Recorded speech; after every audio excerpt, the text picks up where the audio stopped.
अस्सलाम वालेकुम। City eight 10 में खुश आमदीद। मैं हूँ फातिमा नासिर और इस खूबसूरत सुबह का आगाज़ एक साथ करते हैं। तो जी उम्मीद करती हूँ कि आप लोग सब खैरियत से हैं और अपना बहुत बहुत ख्याल रख रहे हैं एंड ऑफ कोर्स कोशिश कर रहे हैं कि जितना हो सके काइंडनेस के साथ पेश आएँ, क्योंकि हो सकता है आपकी कोई छोटी सी बात, कोई छोटा सा एक्शन किसी और का दिन जो कि शायद परेशानी में या मुश्किल में गुजरा हो उसे आसान कर दें। और हमेशा याद रखें कि कई दफ़ा इस तरह से भी होता है कि आपको अगले की तरफ से जो बिहेवियर है वो अच्छा नहीं मिल रहा होता है, लेकिन उस सिचुएशन में भी कभी उनके बिहेवियर की तरफ मत जाएं। हमेशा अपना बिहेवियर जो है उसको सही रखने की कोशिश करें और काइंड रहने की कोशिश करें। तो जी बाकायदा तौर पे आगाज करते हैं और सबसे पहले बात करते हैं कि आइंदा 24 घंटे में फैसलाबाद शहर के मौसम की क्या सूरत हाल रखी है। अगर बात करें ज़्यादा से ज़्यादा टेम्परेचर की तो 37 डिग्रीज रहेगा और इसी के साथ कम से कम टेम्परेचर रहेगा 26 डिग्रीज। अगर बात करें बारिश के अमकानात की तो सिर्फ और सिर्फ 10% चांसेस हैं कि बारिश होंगी और हवा सिर्फ 3 किलोमीटर पर आवर की रफ्तार से चलेगी। लेकिन फैसलाबाद का मौसम बड़ी तेजी से बदलता हुआ नजर आ रहा है। आए दिन मौसम जो है उसकी इंटेंसिटी गर्मी की कम होती जा रही है और हम लोग सर्दियों की तरफ जा रहे हैं, लेकिन अभी भी गर्मियां कंप्लीटली खत्म नहीं हुई हैं। तो आपने कोशिश करनी है कि अपने आप को हाइड्रेटेड रखना है, साथ ही साथ सनस्क्रीन जो है आपने ज्यादा इस्तेमाल करनी है। तो जी आपको पता है हमारी कोशिश होती है, हमने आपको अपडेटेड रखना होता है हर चीज के साथ। तो सबसे पहले हम आपको अपडेट करते हैं कि ट्रेनों की टाइमिंग्स के और कितनी जो है टाइम से चल रही हैं, ये आपको हमने बताना है। अवैस हमारे साथ हैं तो जल्दी से उनसे पूछ लेते हैं। अस्सलाम वालेकुम अवैस, कैसे हैं आप? तो अवैस थोड़ा सा बताएं ट्रेन के क्या सूरत हाल हैं, टाइम पर चल रही हैं, टाइम से पहुंच रही हैं? जी बिल्कुल, ट्रेनें रोजाना की बुनियाद पर ताखीर से ही पहुंचती हैं। आज भी ट्रेनें जो हैं वो घंटों ताखीर का शिकार रही हैं। सबसे पहले और से फैसलाबाद जाने वाली जो पराक्रम एक्सप्रेस है वो 5 घंटे 20 मिनट की ताखीर का शिकार रही है। कराची से फैसलाबाद लाहौर जाने वाली शाह हुसैन 7 घंटे 20 मिनट ताखीर का शिकार रही है। रावलपिंडी से कराची जाने वाली पाकिस्तान एक्सप्रेस जो है वो भी 4 घंटे ताखीर का शिकार रही है। उसके साथ साथ सर सैयद एक्सप्रेस जिसको आउटसोर्स किया गया था रेलवे की जानिब से, निजी कंपनी को ठेके पर दिया गया था ताकि सर सैयद एक्सप्रेस में बेहतरी लाई जाए, वो बर वक्त रवाना हो सके। निजी कंपनी को ठेके पर देने के बाद भी सर सैयद एक्सप्रेस की जो टाइमिंग है उसमें कोई तब्दीली नहीं लाई जा रही, वो भी ताखीर से पहुंची है। लाहौर से कराची जाने वाली जो गौरी एक्सप्रेस है वो 5 घंटे लेट रही है। पेशावर से कराची जाने वाली रहमान बाबा एक्सप्रेस भी 4 घंटे ताखीर का शिकार रही है। तो ट्रेनें रोजाना की बुनियाद पर ताखीर से पहुंच रही है। इससे मौसम भी जो है वो तब्दील हो रहा है। महकमा रेलवे को खातिरखा इकदाम करना होंगे ताकि जैसे ही मौसम में तब्दीली आएगी तो ट्रेनों की जो आमदरफ्त है उनके औकात में बेहतरी लाना होगी ताकि मुसाफिरों को सहूलत फराहम की जा सके। ट्रेनों के ये औकातकार ही हैं जिसकी वजह से मुसाफिरों की एक बड़ी तादाद अब ट्रेन सफर से गुरेज कर रही है। दीगर ट्रांसपोर्ट के जराये जो है वो इस्तेमाल किए जा रहे हैं। रेलवे एक बहुत बड़ा खासा है, एक पुराना अदारा है, इसमें बेहतरी लाने की जरूरत है, रेलवे सफर में बेहतरी लाने की जरूरत है, मगर तब्दीली सरकार जो है वो ट्रेनों के जो मामलात हैं, जो इनके मसाइल हैं उनको दूर करने में ताहम जो है वो नाकाम ही दिखाई देती है। बिल्कुल अवैस, और किसी भी कौम की खासियत होती है कि जब आप वक्त के पाबंद होते हो तभी आप तरक्की कर सकते हो। और हमारी बहुत वक्त से हम यही देखते आ रहे हैं कि वक्त की पाबंदी ना तो इदारों की तरफ से की जाती है, ना ही ट्रेनों में या बसों के टाइम्स में इस चीज का ख्याल रखा जाता है। तो वैसे इसके पीछे वजह क्या है आखिर? क्यों गवर्नमेंट के इदारों की तरफ से, जो प्राइवेट इदारों की भी आप बात कर रहे थे, क्यों इस चीज का ख्याल नहीं रखा जाता है? अवाम का क्या कसूर है, लोगों का, पैसेंजर्स का क्या कसूर है जो कि सिर्फ किसी काम से या तो ट्रैवल कर रहे हैं या तो अपने प्यारों से मिलने जा रहे हैं, उनका क्या कसूर है सारी सिचुएशन में? आज ही बिल्कुल यही सवाल रोजाना की बुनियाद पर स्टेशन पर आने वाले मुसाफिरों की जानिब से किया जाता है कि उनका क्या कसूर है। कसूर है तो सिर्फ और सिर्फ हुकूमत का है जो इंतजामी अमूर में बेहतरी नहीं ला रही। बिल्कुल भी जो है वो इसमें तवज्जो बिलखसूस महकमा रेलवे में जो है वो हुकूमत की अदम दिलचस्पी देखने को आ रही है, क्योंकि पिछले 3 साल से में भी इजाफा होता चला जा रहा है। रेलवे के और तमाम तर सूरत के पेश नजर महकमा रेलवे की जानिब से ट्रेनों को आउटसोर्स करने का फैसला किया गया। आज इसकी 2 ट्रेनें फैसलाबाद रेलवे स्टेशन पर जो पहुंचती है, जिनमें सर सैयद एक्सप्रेस और रहमान बाबा एक्सप्रेस को आउटसोर्स किया गया, मगर उसके कुछ खातिरखा नताइज जो हैं वो सामने नहीं आ रहे, जिसकी वजह से जो है वो ट्रेनें ताखीर का शिकार हो रही हैं और मुसाफिरों को सहूलत फराहम नहीं की जा रही। महकमा रेलवे को जो है वो बड़े पैमाने पर इकदाम करना होंगे और ट्रेनों के औकात में बेहतरी लाने के लिए लाहौर से ट्रेनें ताखीर से रवाना होती हैं, कराची पहुंचती हैं, वहां से ट्रेनों को जब वाशिंग लाइन, यानी वाशिंग लाइन वो इलाका होता है जहां पर ट्रेन को मुकम्मल वॉश किया जाता है और बोगियों को आपस में जो है वो अटैच किया जाता है, फिर बोगियां अपनी नाज़िल की जानिब रवाना होती हैं। वहां पर ताखीर का जो है वो ताखीर सामने आती है। तो तमाम तर जो इंतजामी अमूर है उनमें बेहतरी लाना होगी, तब जाके ट्रेनों में जो है उनके कामकाज में बेहतरी आएगी। उसके अलावा छोटे मोटे जो हादसा है, जैसे कल गोजरा में जो है वो एक डाकू की मुबैना कत्ल का वाकया था, तो उसकी वजह से भी ट्रेन सर्विस 5 घंटे बंद रही थी। तो इस तरह के छोटे मोटे वाकयात की वजह से जो है वो ट्रेनें जैसे ही 3, 4, 5 घंटे ट्रेन सर्विस बंद रहती है तो उसका असर जो है वो पंजाब भर में पड़ता है, ट्रेनों की रवानगी जो है वो मुतासर होती है। तो छोटे जो मामलात होते हैं जो रोजाना की बुनियाद पर किसी न किसी शहर में होते हैं, तो लोगों में ये भी ट्रेंड सामने आ रहा है जो कि इंतहाई खतरनाक है।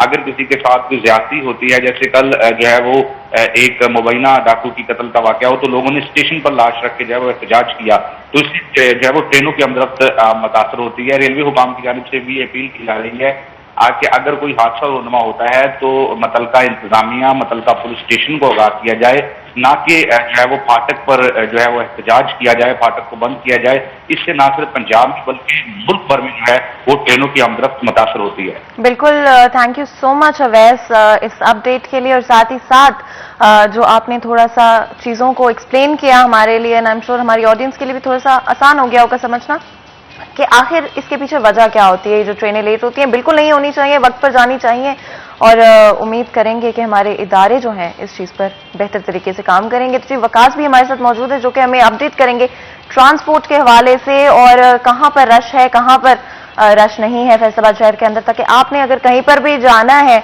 तो वो आपके लिए आसान हो जाएगा। लेकिन वकास अभी लाइन पर मौजूद नहीं है, तो आई थिंक हमें थोड़ा सा इंतजार करना पड़ेगा। आप लोगों को पता है हमारी कोशिश होती है आप लोगों को अपडेट रखना, हमारी कोशिश होती है कि जितना भी हो सके हम आपके लिए, आपका जो दिन है, जो दिन का शुरू आपने करना है, उसको हम आसान कर दें आपके लिए। जितना अच्छा आपकी सुबह होती है उतना ही अच्छा आपका दिन गुजरता है, तो हमारी तो यही कोशिश रहती है। वकास अब हमारे साथ लाइन पर मौजूद हैं, तो वकास अस्सलाम वालेकुम, प्लीज बताइएगा कि किस तरह की सूरत हाल है शहर फैसलाबाद में, कहाँ पर रश है और कौन सी ऐसी सड़कें हैं जो कि अवॉइड करनी होंगी आज। वालेकुम सलाम फतमा, सबसे पहले तो एक अहम शाहरा है जो सरगोदा रोड से इलाइड मोड़ के रास्ते जो है मिल्लत रोड तक मिलाती है दोनों सड़कों को। वो रोड जो है वो मुकम्मल तौर पे बंद पड़ा है गुज़िश्ता रोज से, चूंकि 2 गाड़ियां जो है, 2 बड़े मसदे उस रोड पे टायर ब्लास्ट होने की वजह से जो है वो वहां पे खड़े हुए हैं, जिसकी वजह से वो रोड जो है मुकम्मल तौर पे बंद है। इसके अलावा जो है जड़ावाला रोड खस्ता हाली और कुछ कंस्ट्रक्शन वर्क की वजह से जो है इंतहाई सुस्त रवि का शिकार है। मतलब नॉर्मल रोड के ऊपर अगर जड़ावाला आप 30 मिनट में पहुंचते हैं तो आप जड़ावाला रोड पर जाने वालों को तहम्मुल का मुजाहरा करना होगा और कम से कम जो है 1 घंटे में वो जड़ावाला पहुंच सकेंगे। इसके साथ अगर बात की जाए खुड़ियावाला की तरफ जाने वाले रोड जो है, खुड़ियावाला अड्डा पर जो है वो एक प्रोटेस्ट जारी था शहरियों का, जिसके बायस जो है खुड़ियावाला अड्डा पे ट्रैफिक जो है वो कुछ देर के लिए जाम रही और अब जो है उसको बहाल कर दिया गया है ट्रैफिक पुलिस की जानिब से। जबकि इसी तरह शहर के नरवाला रोड जो है उस पर भी पैच वर्क जो है काफी दिनों से जारी है, उस पर ट्रैफिक जो है वो सिंगल रो पर मुंतकिल की गई है, जिसके बायस कुछ सुस्त रवि का शिकार ट्रैफिक है। बाकी ओवरऑल अगर शहर की बात की जाए तो मुख्तलिफ शाहराएं, जैसे हमारा सत्याना रोड है फैसलाबाद का, इसी तरह से चनेओट रोड है, इसी तरह से अगर बात की जाए झंग रोड है, तो यहाँ मामूल के मुताबिक ट्रैफिक जो है वो रवा दवा है। शहरी पुरसकून अंदाज से इन सड़कों पर जो है सफर कर सकते हैं। बिल्कुल, और इस हवाले से भी थोड़ा सा बताइएगा कि केनाल रोड पर कितना रश मौजूद है इस वक्त। केनाल रोड पे देखिए सुबह का वक्त है और सुबह के वक्त डेफिनेटली केनाल रोड पे मुख्तलिफ स्कूल्स और कॉलेजेस की वजह से रश जो है वो बढ़ जाता है, जिसकी वजह से ना सिर्फ ट्रैफिक सुस्त रवि का शिकार होती है बल्कि ट्रैफिक वार्डन की इजाफी ड्यूटी जो है वो भी केनाल रोड पे तैनात की जाती है।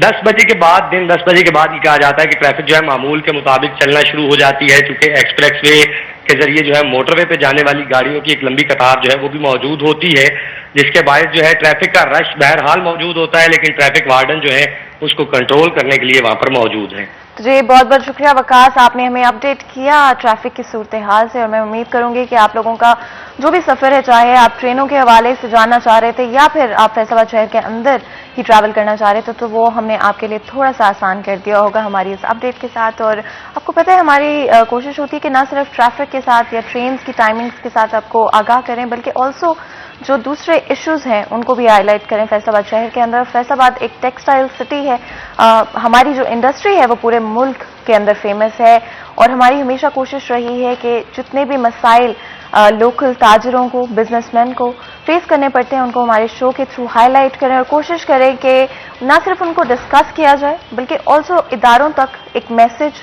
भी पहुंचाया जाए जहां पर भी कोई मसाइल उनको फेस करने पड़ रहे हैं, ताकि उन मसाइल को सॉल्व किया जा सके। जब आपकी इकोनॉमी का इतना बड़ा कंट्रीब्यूटिंग सिटी और उनके जो लोग हैं, जो ताजिर हैं, वो सफ़र कर रहे हों, तो डेफिनेटली इदारों को ज़रूरत है कि वो इस तरफ भी आएँ और इन इश्यूज़ को डेफिनेटली कोशिश करें कि सॉल्व किया जा सकता हो। और हमारी कोशिश तो यही होती है कि हमने जितना हो सके अच्छे तरीके से, पॉजिटिव तरीके से जो है इस मैसेज को आगे लेकर जाना होता है। हमारे साथ बहुत ही खास मेहमान मौजूद है जिनके साथ आज हम कॉटन के हवाले से बात करेंगे, लेकिन वेस्ट कॉटन के हवाले से, कि किस तरह से अगर हम एनवायरनमेंट के हवाले से बात करें, पूरी दुनिया के अंदर एक कोशिश की जा रही है किसी भी प्रोडक्ट को वेस्ट ना करने की, और फैसलाबाद के अंदर भी जहां पर कॉटन की शॉर्टेज रही है बहुत अरसे से, यहां पर भी कोशिश की जा रही है कि कॉटन वेस्ट को रीयूज किया जा सके। डिफरेंट तरह की टेक्निक्स का इस्तेमाल किया जा रहा है, लेकिन प्रोसेस आसान नहीं है, उसमें कई सारे रोड ब्लॉक्स भी हैं, चाहे वो टैक्सेस के हवाले से हो, प्राइसेस के हवाले से हो। इन्फ्लेमेशन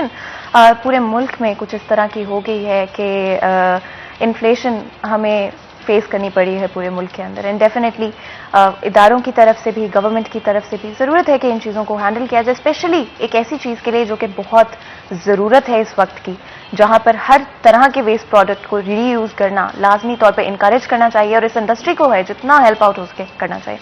हमारे साथ बहुत ही खास मेहमान मौजूद हैं। अब्दुल रहमान हमारे सीनियर रिपोर्टर हमारे साथ है। अस्सलाम वालेकुम। साथ ही साथ रेहान इकबाल भी हमारे साथ मौजूद है, जो कि सदर है cotton waste association factory area Faisalabad के। आपको भी वेलकम करते हैं शो के अंदर। तो आई थिंक बड़ा इंपॉर्टेंट इशू है, एंड स्पेशली वेस्ट कॉटन के हवाले से बात करें तो आज की दुनिया में तो बड़ा ज़रूरी है कि कोई भी प्रोडक्ट्स हों, रॉ मटेरियल्स हों, उनको जितना हो सके हम रीयूज़ करें। इस हवाले से थोड़ा सा बताइएगा किस तरह की इंडस्ट्री जो है फैसलाबाद के अंदर मौजूद है, जो कॉटन है, कहाँ से लिया जाता है, और किस तरह से उसको रीयूज़ करके क्या प्रोडक्ट्स हैं जो कि बनाए जा सकते हैं। अस्सलाम वालेकुम जी। सबसे पहले तो मैं आपको बताना चाहता हूँ कि ये तकरीबन फैसलाबाद से अब बिजनेस बाहर भी चला गया हुआ है, काफ़ी बाहर, लाहौर में भी, उकाड़ा में भी। बिल्कुल, आप मुझे थोड़ा सा बता भी रहे थे कि साहिवाल की तरफ भी अभी चला गया। अब जो फैसलाबाद में हम लोग स्पिनिंग मिलों से ये लेते हैं वेस्ट, और एक वीविंग मिलों से लेते हैं। ये दोनों, ये स्पिनिंग मिलों से जो शॉर्ट फाइबर रह जाता है ना, उसको हम दोबारा रीप्रोसेस करके दोबारा फिर एक ओपन एंड और आउटरकोरो में दोबारा इसका फिर दोबारा धागा बन जाता है। फिर एक वेस्ट हमारी निकलती है वीविंग से, उसको भी रीप्रोसेस करके हम लोग दोबारा फिर ये धागा बन जाता है, लेकिन वो कोर्स काउंट इसको कहते हैं, मोटा धागा बनता है इससे। अच्छा। एक तो ये यूज़ होता है, दूसरा यूज़ होता है हमारे जो लोकल ये जो सोफे वगैरह हैं इनमें जो डलती है रुई वो, और जो हमारे बेचारे गरीब लोग हैं जो रुई नहीं इतनी महंगी ले सकते, कॉटन नहीं ले सकते शादी ब्याहों में, तो उसमें भी हमारी एक खास किस्म की क्वालिटी हम तैयार करते हैं, वो उसमें यूज़ हो जाती है। वो लेके बड़ा कुछ वो तकरीबन उस जैसी तो नहीं, लेकिन उस जैसी बन जाती है, कॉटन जैसी नहीं होती लेकिन उसकी हम शिकल बन जाती है। तो लेकिन वो लेके वो उससे प्राइस भी कम हो जाते हैं। मेन इशू जो लास्ट ईयर आपको पता है कि पाकिस्तान में सिर्फ 55 लाख बेल हुई थी कॉटन की। बिल्कुल। और बाहर से इंपोर्ट होती है कॉटन, उसकी वेस्टेज बहुत कम निकलती है। तो 55 लाख बेल हमें चाहिए होती है, 1 करोड़ 20 लाख से ऊपर बेल चाहिए ये पाकिस्तानी इंडस्ट्री को ना, स्पिनिंग को ना। उस वजह से ये अब जो हमारे इस दफ़ा जो है ना, इस दफ़ा अल्हम्दुलिल्लाह कह रहे हैं कि अभी तक तो जो आ रही है वो तकरीबन 1 करोड़ से ऊपर बेल आ जाएगी इंशाल्लाह ताला ना, जो हुकूमत के दादो शुमार है उसके मुताबिक ना। तो अब तो स्टेबल होना चाहिए, लेकिन अभी भी रेट्स पुराने पिछले साल वाले जा रहे हैं। अच्छा, और शॉर्टेज के हवाले से आपने मेंशन किया, तो ये जो शॉर्टेज हमें कॉटन की फेस करनी पड़ती है, इससे क्या इम्पैक्ट पड़ता है आपकी इंडस्ट्री पे? ऑफकोर्स जो मटेरियल है वही जब पीछे से कम है तो आगे प्रोडक्शन भी कम होगी। इसके और अलावा फिर हम एक शिफ्ट कर देते हैं। अच्छा। प्लस हमारे कारखाने काफी बंद हो जाते हैं। तो लेबर का भी, हाँ, लेबर का भी इश्यू बन जाता है। फिर हमारे जो कारखाने हैं, इंडस्ट्री हमारी, वो काफी ज्यादा ना इसमें डिस्टर्ब हो जाती है। फिर वो बेचारे बंद कर देते हैं। फिर क्योंकि हमारी जो इंडस्ट्री के जो लेबर है वो डेली वेजेस के भी हैं, यानी कि वो परमानेंट नहीं होते, वो फिर उनको बंद करना पड़ता है। फिर अभी जैसे बॉर्डर तुर्कों का बॉर्डर, इसमें एक वेस्ट आपको बताया ना जो रुई की इस्तेमाल होती है, वो ज्यादातर अफगानिस्तान ये इन शहरों में नॉर्दर्न एरिया में मारी जाती है। वो फिर इसको रजाइयों में गद्दों में डालते हैं। वो वाली रुई, वो हमारी वो एक्चुअली रुई वो बंद हो जाती है जानी ना। वो जब ये तुर्कम का भी बॉर्डर का उनका अफगानिस्तान का मसला हुआ है, उस वजह से भी यानी कि रेट एक्सपोर्ट उसकी बंद होगी। और अब जो ये नई कॉटन आ रही है, नया सीजन है, तो इसको नीचे आना चाहिए। लेकिन ये एक स्पिनिंग मिलों वालों ने खुद अंदर रीयूज प्लांट लगा लिए हैं, उस वजह से भी हमारी वेस्टेज की शॉर्टेज बहुत ज्यादा हुई है। अच्छा। उस वजह से हमारे कारखानों को ना बहुत मुश्किल, क्योंकि अब रेट बहुत हाई प्राइस पे चले गए हैं। वो स्पिनिंग मिल वाले खुद अंदर ही उन्होंने अपने रीप्रोसेस प्लांट लगा दिया। अब सिर्फ 1-2 आइटम जो हमारी 11-12 आइटम्स निकलती थी, अब सिर्फ 1-2-3 आइटम वो हमें बाहर देते हैं, जो बिल्कुल ही ना, यानी कि एक किस्म की हम लास्ट हमारी जो इंडस्ट्री हमारी, तो आपको बोला कि वेस्ट है, ये लास्ट आइटम तक भी ये सेल हो जाती है, कोई चीज़ नहीं रहती। यानी कि वो भट्टिया वगैरह के लिए जलने के लिए, और ये जो फर्नेस ऑयल की जगह ये भी जलने के काम आ जाती है ये। तो इस वजह से ना इसका यूजेज जो ना वो हमारी, इससे बहुत लोग, अगर ये वेस्टेज से कम होना तो काफ़ी एम्प्लॉयमेंट में काफ़ी ज़्यादा, और बहुत सारी इंडस्ट्रीज इससे रिलेटेड हो जाती है। बिल्कुल, उसकी वजह से फर्क पड़ता है इससे ना। बिल्कुल। अब्दुर्रहमान, जैसे कि वो अभी बात कर रहे थे कि शॉर्टेज से बड़े मसाइल होते हैं, क्या इस साल उम्मीद की जा सकती है कि कॉटन की प्रोडक्शन इनफ होगी? देखिए फातिमा, जो अभी तक के आदादोशुमार हैं वो इतने ज़्यादा हौसला अफजा नहीं है, क्योंकि यहाँ पर ये सबसे बड़ा मसला है कि हुकूमती जो मशीर हैं, जिसमें वज़ीर आज़म के मशीर जो हैं वो जमशेद इकबाल चीमा बनाए हुए हैं ज़राअत के हवाले से, ये मुसलसल ऐसे आदादोशुमार दे रहे हैं जो हकीकत पर मबनी नहीं है। अगर हम बात करते हैं ज़राई साइंसदानों से, ज़राई माहिरीन से, तो वो अभी भी कहते हैं कि इतनी ज़्यादा पूरी नहीं होगी कमी, जितने ज़्यादा डंटोरा पीटा जा रहा है कि हमने ये कर लिया वो कर लिया, तो ये भी कोई कमी पूरी नहीं होने जा रही। बदकिस्मती से ये एक जानब ढंडोरा पीटते थे कि यहाँ पर गंदम की जो है वो बड़ी बम्पर क्रॉप्स पैदा हुई है, जबकि हम गंदम जो है इम्पोर्ट कर रहे हैं। तकरीबन 10 अरब डॉलर हमने गंदम, चीनी और कपास को इम्पोर्ट करने पर लगाए हैं। ये समझ लें कि हमारी जो आधी एक्सपोर्ट है वो इस पे लग गई। तो ये एक बड़ा मसला बना हुआ, अभी भी कोई कमी पूरी नहीं होने जा रही, क्योंकि जो बीज है वो ऐसा नहीं है कि जिससे रेजिस्टेंस हो सके। जो किसानों को अच्छे रेट्स है वो हुकूमत की जानब से नहीं मिलते। इसके बरक्स जो है वो गन्ने के अच्छे रेट मिल जाते हैं, वो ज़्यादा वो लगा देते हैं। फैसलाबाद के मुख्तलिफ इलाके या यहाँ पर कमालिया या पीर महल मुख्तलिफ इलाके जो काटन का एरिया समझे जाते थे, वहाँ पर अब काटन नहीं लग रही, वहाँ गन्ना लगा रहे हैं, चावल लगा रहे हैं, जिन पे ज़्यादा प्रॉफिट होता है। तो ये एक बड़ा मसला है कि जो कपास लगाने वालों को कोई बहुत ज़्यादा बेनिफिट नहीं दिया जा रहा। उसके बरक्स कोशिश की जाती है कि इम्पोर्ट करके अपनी जान छुड़वा ली जाए।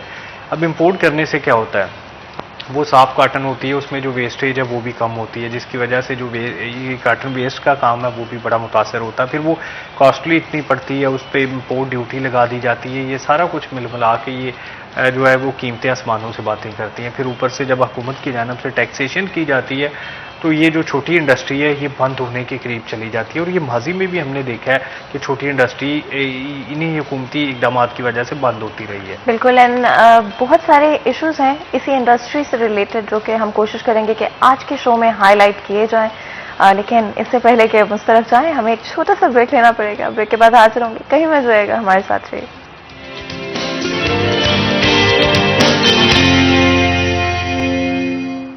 वेलकम बैक सिटी एट 10 में एक दफ़ा फिर आपको खुशामदीद कहती हूँ। एंड ऑफ कोर्स आज हमारे जो सब्जेक्ट है बहुत ही इंपॉर्टेंट है, ना सिर्फ पाकिस्तान के हवाले से, फैसलाबाद के हवाले से, बट ऑल्सो एक ग्लोबल जो हमारी कोशिश चल रही है कि किसी भी चीज़ को ज़ाया ना होने दिया जाए। कि कहाँ पे एक ज़माने में हर चीज़ को बस ज़ाया कर दिया जाता था, किसी भी तरह के वेस्ट प्रोडक्ट्स को रीयूज़ करने का कॉन्सेप्ट दुनिया में मौजूद नहीं था। लेकिन ना सिर्फ इस कॉन्सेप्ट को हमने इमर्ज होते हुए देखा है, बल्कि ऑल्सो इनकरेज होते हुए देखा है और देखा है कि कितने फायदे हो सकते हैं। ये दुनिया बहुत ही खूबसूरत है और हमने इस दुनिया का ख्याल रखना है और हमने कोशिश करनी है कि जितना हो सके हम लोग किसी चीज़ को ज़ाया ना करें, बल्कि नए तरीके निकालें, नई टेक्निक्स निकालें कि किस तरह से उन प्रोडक्ट्स को रीयूज़ किया जा सकता है। अब यही चीज़ जब फैसलाबाद के अंदर की जा रही है, जैसे आपने खुद बताया कि और भी पाकिस्तान के शहर हैं जहाँ पर ये इंडस्ट्री स्प्रेड आउट कर गई है कॉटन वेस्ट के हवाले से, लेकिन गवर्नमेंट की तरफ से टैक्सेस जो हैं वो इम्पोज किए जा रहे हैं। कितने टैक्सेस लगाए जा रहे हैं? सबसे पहली बात और इम्पॉर्टेंट बात ये है कि ये रीयूज किया जा रहा है वेस्ट प्रोडक्ट को जो कि अदरवाइज जाया कर दिया जाता था। तो पहले ही एक ऐसी चीज है जो कि अच्छी है और इनकरेज की जानी चाहिए। क्या इनकरेजमेंट मिलता है जो टैक्सेस करंटली इम्पोज किए जा रहे हैं? किस तरह के सूत्र? सबसे हमें भी 70% देना पड़ रहा है। उधर जीनर्स पहले स्पिनिंग जब खरीदता है कॉटन, आपको अभी 17% हम पे भी सेल टैक्स लगा हुआ है। अच्छा, हमें जो पहले होता था 0 रेटेड था, उससे अब ये देखें कि पहले जिनर्स देते हैं 70%, वो आगे स्पिनिंग मिल को स्पिनिंग मिल हमें काट के फिर उसी जो पहले दिया हुआ था उसी को हमें फिर 70% हमारे पे लागू कर दिया हुआ है। ये तो सिर्फ नाइंसाफी है कि एक चीज पहले पेड हुई है, उसको दोबारा फिर जब हम उठाते हैं फिर हमें फिर 70% देना पड़ता है। फिर वो जो कहते हैं कि जी आगे जाके एक्सपोर्ट तो इतनी, जब कॉटन आज 98% पे है आज, तो बाहर कैसे कॉटन ही इतनी, यानी कि एक्सपोर्ट हो ही नहीं सकता। ये बाहर भी वेस्टेज ज़्यादा रेट है अपना कम बाहर, और इधर भी हैं लोग ज़्यादातर बांग्लादेश में टैक्सेस कम है और ये इंडिया में और तुर्की वगैरह इधर से लोग इंपोर्ट कर रहे हैं, बल्कि पाकिस्तान में कुछ लोग इंपोर्ट कर रहे हैं। तो इधर हमें खुद यूज़ करने के लिए टैक्सेस, एक तो बिजली के आपको पता ही है कि बिजली का यूनिट 23 रुपये 22 रुपये 23 रुपये हमें भी इतने में ही पड़ता है, और आगे जो हमारे बिलों पे सेल टैक्स 0 था वो भी 70% लगा दिया गया बिलों पे भी। तो ये सबसे ज़्यादा जो इशू है वो सेल टैक्स का ही है कि सेल टैक्स का हमें 0 रेटेड होना चाहिए। पहले हमारा 0 रेटेड होता कि हम तो वेस्टेज, हम तो कौम का भला कर रहे हैं कि एक चीज़ जो उन्होंने अपना हवा में जानी थी, पॉल्यूशन ज़्यादा होनी थी, उसको हम रिप्रोसेस करके दोबारा ये कॉटन की कमी को कम से कम 10% ना से 5% ना से 3-4% या 10% तो हम इसका कॉटन का यूज कम कर रहे हैं ना, इसको रिप्रोसेस करके। डेफिनेटली आई थिंक जो इनिशिएटिव है, जो कॉन्सेप्ट है वो बहुत ही अच्छा है, बहुत ही अच्छी बात है कि ये किया जा रहा है। टैक्सेस किसी भी मुल्क की तरक्की के लिए बहुत इंपॉर्टेंट होते हैं, बड़े फंडामेंटल होते हैं किसी भी तरह की तरक्की और प्रोग्रेस के लिए। किस तरह की टैक्सेशन की जानी चाहिए? क्या कभी गवर्नमेंट के इदारों की तरफ से या टैक्सेशन के जो इदारे हैं उनकी तरफ से आप लोगों के साथ डिस्कशन किया गया इस हवाले से? ये फिक्स टैक्स होना चाहिए। अच्छा। ये अब 70% कहते हैं जी आप आगे से वो लेते, वो आगे से जो सेल टैक्स है वो आगे क्या उसे कहते हैं, जो आगे सेल टैक्स जो इनवाइसेस हैं वो आगे 25% 30% में बिकती हैं सारी, और ये इनको फिक्स टैक्स कर देना चाहिए। 1 या 2 या 3% वो फिक्स टैक्स लग जाएगा, ना रिटर्न हो, ना वो रिफंड हो, और ना ही क्या उसे कहते हैं और सीधा गवर्नमेंट के अपना खजाने में जाए सारा। अब जो इसमें कई दफ़ा आप 70% जब सेल टैक्स लगाते हैं फिर आगे रिफंड की तरफ जाते हैं, रिफंड में पैसा फंस जाता है, वो काफ़ी देर बजाय रिफंड हो, जिस तरह पहले 1, 2 या 3% तक हमारा था कि हम गवर्नमेंट को कितनी दफ़ा कह चुके हैं, दूसरी इंडस्ट्री वाले भी कह चुके हैं कि ये फिक्स टैक्स कर दें, हर चीज़ का फिक्स होना चाहिए। जिस तरह आप बिजली के बिलों पर इन्होंने कहा कि इतने यूनिट के बाद इतना हो जाएगा, अगर 3 दिन बाद आप रीडिंग लें घर की तो वो तो उस यूनिट और बढ़ जाएंगे, तो वो उतना ही उसका स्लैब रेट बढ़ जाएगा। जो अभी हुआ है सब लोगों के साथ बिजली के बिलों पे हुआ है कि अब 3 दिन अपना जो रीडिंग था अगर 22 की थी आपकी, तो रीडिंग आगे 27 पे ले लें।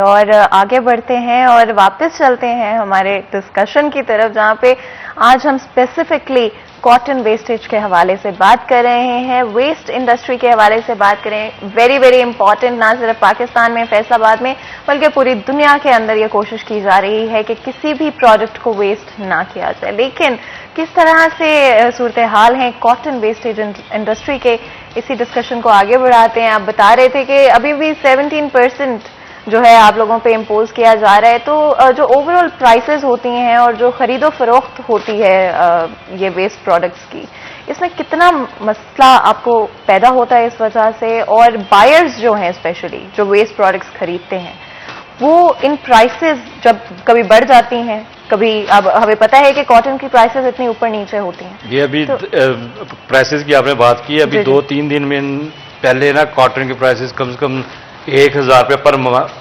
मन नीचे आ गए थे, ठीक है।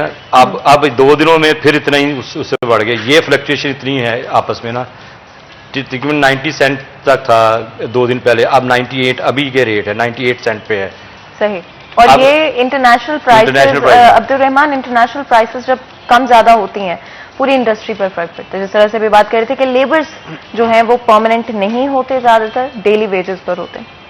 कितना फर्क पड़ता है ये जो कॉन्टिन्यूस राइज एंड फॉल है प्राइसेस की, ना सिर्फ कॉटन इंडस्ट्री पर और जो बाकी टेक्सटाइल इंडस्ट्री है फैसलाबाद के अंदर, पाकिस्तान के अंदर, बट ये जो वेस्ट इंडस्ट्री है इस पर स्पेशली इन्फ्लेशन का कितना फर्क पड़ा?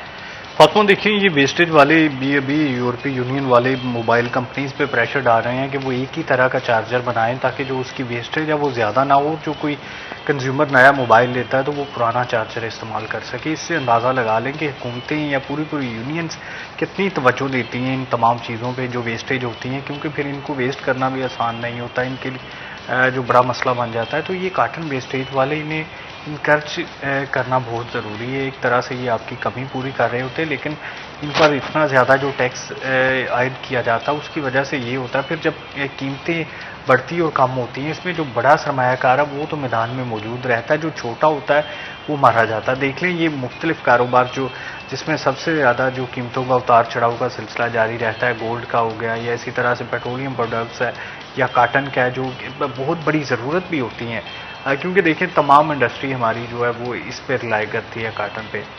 तमाम जितनी भी हमारी एक्सपोर्ट है वो उससे कोई उसका जो 50% से ज़ायद का हिस्सा सिर्फ जो है वो काटन से रेलिवेंट इंडस्ट्रीज़ में है।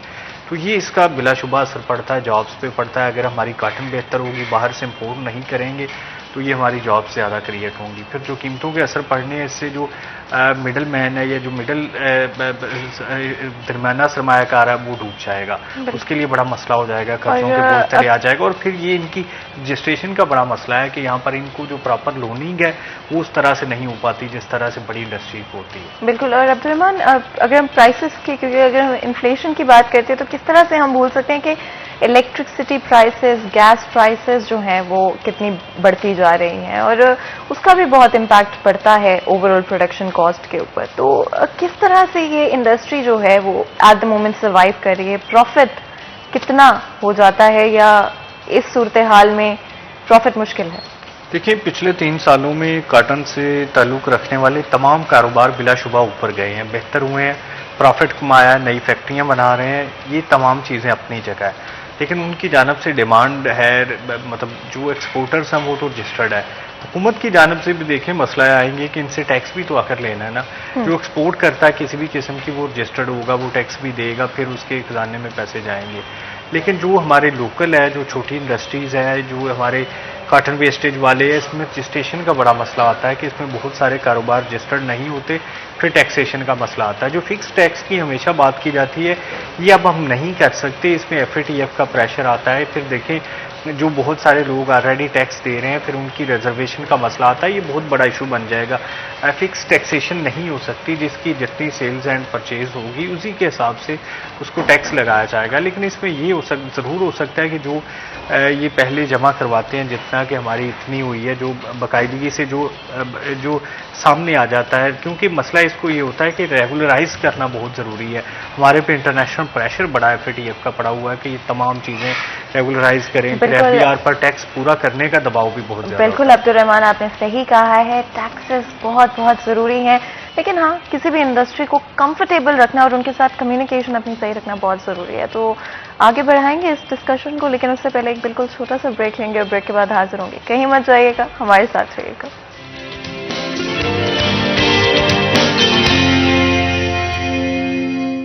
वेलकम बैक सिटी एट 10 में एक दफ़ा फिर आपको खुशामदीद कहते हैं। ब्रेक में जाने से पहले डिस्कशन चल रहा था वेस्ट कॉटन के हवाले से और बहुत सारे इश्यूज हैं जो कि इंडस्ट्री को फेस करने पड़ रहे हैं एट द मोमेंट, जिनमें से कुछ जो हमने पहले डिस्कस किए शॉर्टेज के हवाले से कॉटन की, और ऑल्सो किस तरह से सेल टैक्सेस जो इम्पोज किए जा रहे हैं उससे नाखुश हैं इंडस्ट्री के लोग और चाहते हैं कि फिक्स टैक्स इंट्रोड्यूस करवाया जाए।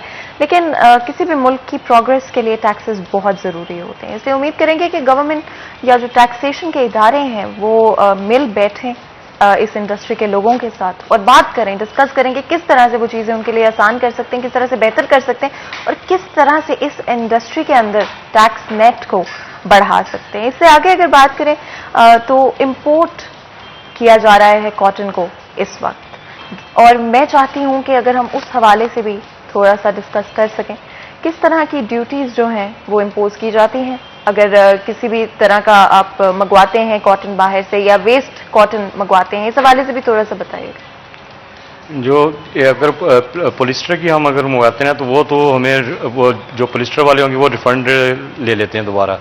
बाकी जो आम ड्यूटी होती है वो जो कॉटन की ड्यूटी वही इस पे उतनी परसेंटेज लग जाती है, जिस वजह से ये और ज़्यादा एक्सपेंसिव हो जाती है।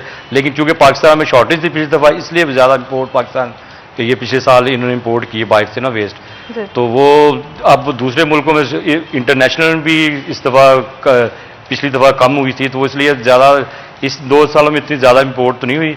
लेकिन ये है कि अब जो सिनेरियो जा रहा था पिछले साल के दरमियान 2-3 महीने का गैप जब आया, जब नई कॉटन और पुरानी कॉटन में आपस में क्या उसे कहते हैं थोड़ा सा टाइम रह गया था नई कॉटन आने में, उस वक्त ज़्यादा इम्पोर्ट हुई है बाइक से ना, तो उस वजह से ये अब इम्पोर्ट जब हम करते हैं तो ड्यूटीज इतनी होती है, ड्यूटी के बाद फिर इसका जो डॉलर आपको भी पता है कि फिर बाहर जाना शुरू हो जाएगा इम्पोर्ट पे, तो वो तो इमरान खान का साहब का तो वो सिनेरियो सारा चेंज हो गया है। बिल्कुल, वो तो उनका वो इसलिए यहाँ जो अब्दुलरहमान साहब ने पहले बताया कि गन्ने वाले एरिया में जो गन्ने लगना चाहिए, और जो कॉटन वाले एरिया, पुराने कॉटन वाले एरिया में, फैसलाबाद के सारे एरिया में अब बहुत आगे इतनी ज़्यादा कॉटन होती थी, साहिवाल के एरिया में इतनी ज़्यादा कॉटन होती थी, अब सब जगह पे गन्ना लग रहा है, जिसकी वजह से हमें बाइक इम्पोर्ट करना पड़ता है। बिल्कुल अब्दुल रहमान, आई थिंक बहुत सारे इश्यूज हैं जो आज हमने हाईलाइट किए हैं और उम्मीद करेंगे कि गवर्नमेंट की तरफ से इन चीज़ों को बेहतर करने की भी कोशिश की जाए। आई थिंक ये सवाल हमेशा कोई भी जो टॉपिक हम डिस्कस कर रहे होते हैं तो ज़रूर हर किसी के माइंड में आता है कि गवर्नमेंट के जो इदारे हैं वो क्यों कम्युनिकेट नहीं कर पाते डिफरेंट सेक्टर्स के साथ। जब फैसलाबाद की, सिर्फ अगर हम फैसलाबाद की बात करें और किसी शहर की बात नहीं करें, इतना बड़ा कंट्रीब्यूशन है इकॉनमी के अंदर हमारा, जीडीपी के अंदर, तो क्यों इदारे जो हैं बेहतर तरीके से लूप में नहीं लेते हैं जो लोकल इंडस्ट्री के लोग हैं उनको, क्योंकि आई थिंक बड़ा आसान हो जाएगा उनके लिए समझना चीज़ों को। इसमें ये बड़ा मसला है कि यहाँ पर जो अदादोशुमार है वो बड़े फेक, जो महकमे अपने बचाव के लिए पहले से रखते हैं, महकमा ज़राअत बड़े फेक अदादोशुमार रखता है कि हमने ये काम कर लिया, वो कर लिया। अगर वो किसानों को साथ मिलाते हैं तो वो रिजर्वेशन आएगी। इसी तरह से FBR जो दावे कर रहा होता है वो असल में नहीं हो रहे होते, लेकिन वो अगर मुख्तलिफ तंजीमों के साथ मीटिंग्स करेंगे तो जो उनके पूल है वो खुल जाएंगे। ये एक बड़ा मसला है। वो इन पर बस मुसलसल प्रेशर रखते हैं कि जितना उन्हें टारगेट मिला वो किसी न किसी तरह पूरा हो जाए ताकि उनकी नौकरियां वो सलामत रहें। देखिए पॉलिसीज़ बनाई जाती हैं, ये अभी जो कोई 5 FBR के चेयरमैन चेंज हो चुके हैं और 3 साल हुकूमत को हुए हैं, वो एक को फी एवरेज जो है वो 4 से 6 महीने टाइम मिलता है। तो इतनी में तो पॉलिसीज़ नहीं बनती, महज ये पता चलता है कि क्या हो रहा है और किस तरह से उसको बूस्ट अप करना है। पॉलिसीज़ बनाने के लिए ज़रूरी होता है कि एक बंदा जो आपने हेड लगाया है वो कम अज़ कम 3 बरस पूरे करे, फिर उसकी जो नाकामी है या कामयाबी है फिर उसको अप्रिशिएट किया जाए। अब जो हुकूमत है वो एक टाइम पे कह रही होती है FBR ने रिकॉर्ड टैक्स इकट्ठा कर लिए, 1 महीने बाद FBR चेयरमैन चेंज करके नया लगा रहे होते हैं, ये कोई चौथा वज़ीर ख़जाना लगा लिया और फिर ये भी कह रहे होते हैं कि हमारी मईशत बहुत अच्छी चल रही है। भाई अगर अच्छी चल रही है तो फिर क्यों चेंजिंग लाई जा रही है? कुछ 7 IG चेंज हो चुके हैं पंजाब में, 5 से 6 चीफ सेक्रेटरी चेंज हो चुके हैं, जो DCs है फैसलाबाद में ये कोई चौथा 5वां DC है। कोई भी जो किसी को भी अपनी मुद्दत पूरी नहीं करने दी जा रही, तबादले की तलवार लटकाई हुई है। देखें गवर्नेंस जो है वो एक बुनियादी चीज़ होती है जिस पे तमाम हुकूमत चल रही होती है, वो चाहे कोई भी शोबा हो, चाहे काटन हो, चाहे हम किसी भी शोबे की बात करें। जब गवर्नेंस मजबूत हो, जब ऊपर बैठे हुए बंदे मजबूत हों, फिर तमाम चीज़ें बेहतर होती हैं। अगर FBR चेयरमैन को 3 साल पूरे दिए जाए साथ में नाकामी या कामयाबी का बताकर, तो फिर वो अपनी पूरी टीम बनाएगा, वो पूरी वर्क करेगी, ताजों के साथ निगोसिएशन होंगी। यहाँ पर हमारे ये होता है कि जो FATF की शराइत आ जाती हैं उनको पूरी करने के लिए एक नया बंदा भी ला दिया जाता है, क्योंकि पुराना इनकार कर देता है कि इतनी सख्त शराइत पूरी करना मुमकिन नहीं रहा। हमने टैक्सेशन भी लेनी है, नए बंदों को भी ऐड करना है और फिर उसके साथ साथ जो शराइत है वो भी पूरी करवानी है। यही वजह हो रही है कि हम जो नून लीग 2018 में गई थी तो ये तकरीबन कुछ 4000 अरब जो है वो टैक्स इकट्ठा हो रहा था, और अभी जो 3 साल बाद भी महज 5000 अरब पे पहुंचे हैं, और प्लान ये था कि ये कम से कम 10,000 अरब पे पहुंचे। उसके लिए ज़रूरी है कि जो नए बंदे हैं वो टैक्स नेट में आएंगे। जब तक नए लोग नहीं आएंगे, जब तक उन्हें इतमाद नहीं दिया जाएगा, ये बतदरीज सिलसिला शुरू करना होता है। अगर आप ज़बरदस्ती करेंगे फिर भी कारोबार स्लो पड़ जाएगा, क्योंकि देखना है हमने कि जो हमारी मईशत का हुजम है जो 300 अरब डॉलर के लगभग है, उसको किस तरह से कैरी ऑन रखना है। जो ही कोई भी सख्त कदम उठाए जाएंगे वो स्लो हो जाएगा, और जो पैसा निकल के वो गोल्ड में चला जाएगा, वो रियल स्टेट में चला जाएगा, जहाँ पर टैक्सेशन उस हिसाब से नहीं है, जहाँ पर एक फाइल 100 हाथ बिकती है, हर बंदे को मुनाफा होता है और गवर्नमेंट को टका भी नहीं बचता। अब्दुल रहमान, क्या एक वजह इसके पीछे ये भी है कि FATF की इम्पोर्टेंस जो है और उनकी जो लिस्ट से निकलना कितना ज़रूरी है, क्या लोगों को आगाही नहीं है, जिस वजह से शायद लोकल इंडस्ट्री के लोगों की तरफ से शायद उनको समझ नहीं आता कि क्यों गवर्नमेंट ये पॉलिसीज़ बनाती है, बट उसके पीछे FATF होती है।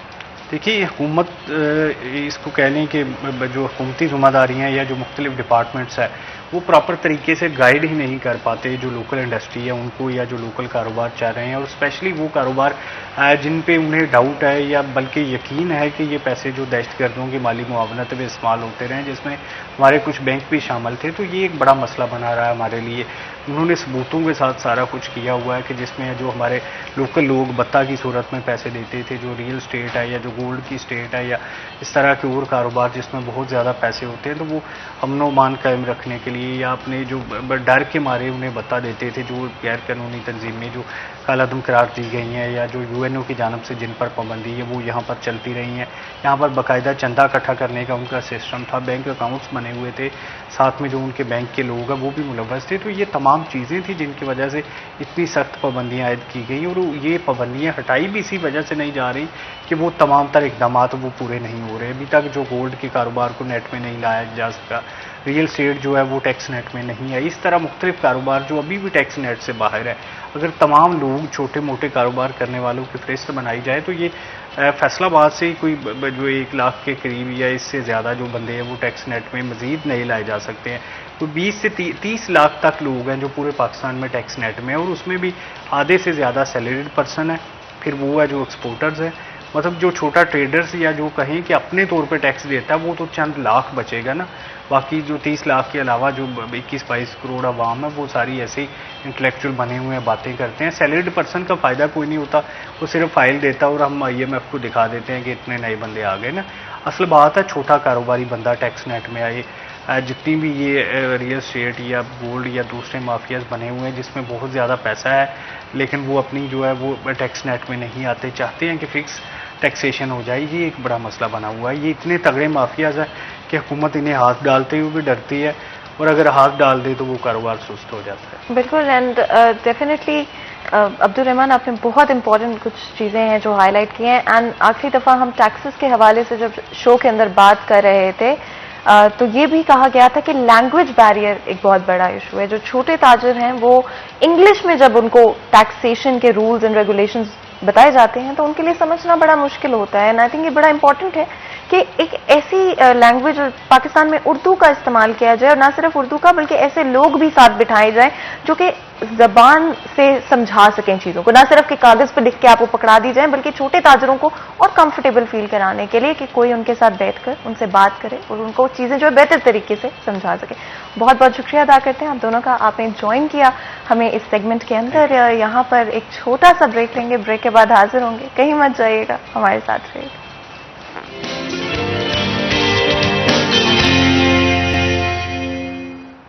Welcome back. सिटी एट 10 में एक दफ़ा फिर आपको खुशामदीद कहते हैं। तो जी आज हमारा किचन का सेगमेंट तो जी नहीं होगा, लेकिन किचन और खानों के हवाले से ऐसा हो नहीं सकता है कि मैं बात नहीं करूं, क्योंकि I am a big foodie और मुझे खाना जो है वो आई थिंक पाकिस्तानी हो और पंजाबी हो, आपको खाना कैसे पसंद नहीं हो सकता है।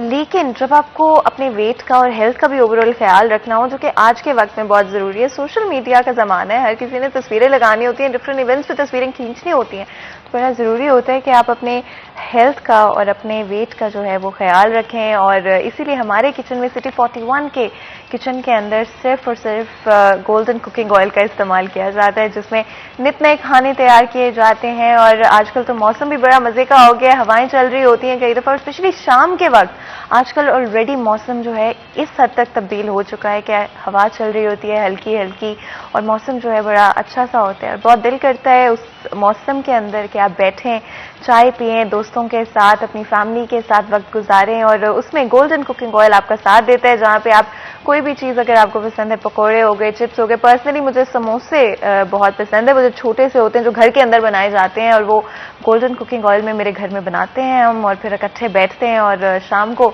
बहुत सारी बातें होती हैं, दिन किस तरह से गुजरा। आजकल ऐसा हो गया कि हम शायद अपने प्यारों के साथ उस तरह से वक्त नहीं गुजारते हैं, तो गोल्डन कुकिंग ऑयल जो है आपके प्यारों के साथ, आपके करीबी लोगों के साथ आपका जो वक्त है उसको और जो है खूबसूरत कर देता है। अपने खानों के साथ जो कि कैलोरीज में स्पेशली अगर हम देखें तो बहुत कम होते हैं, लेकिन मज़ेदार उतने ही होते हैं, उतने ही जायकेदार होते हैं, लेकिन कैलोरीज बहुत कम होती है, और इम्यूनिटी आपकी बहुत स्ट्रांग हो जाती है, जो कि ऑफकोर्स आज की दुनिया में, कोविड की दुनिया में आपकी इम्यूनिटी जो है वो बहुत ज़रूरी है। और गोल्डन कुकिंग ऑयल इसका ख़ास तौर पे ख्याल रखता है कि आपकी इम्यूनिटी, आपकी ओवरऑल सेहत जो है उनकी हमेशा नंबर 1 प्रायोरिटी हो। इसीलिए सिटी 41 का इंतखाब सिर्फ और सिर्फ गोल्डन कुकिंग ऑयल है। एंड ऑफ कोर्स आज भी मेरे घर पर कोई लाजमी तौर पे डिश तैयार की जाएगी गोल्डन कुकिंग ऑयल में। और आजकल मैं जंक फूड जो है डिफरेंट तरह का घर में बना के मैं खाऊं, कई दफ़ा पिज़्ज़ा का दिल कर रहा होता है, और उसके अंदर सिर्फ कुछ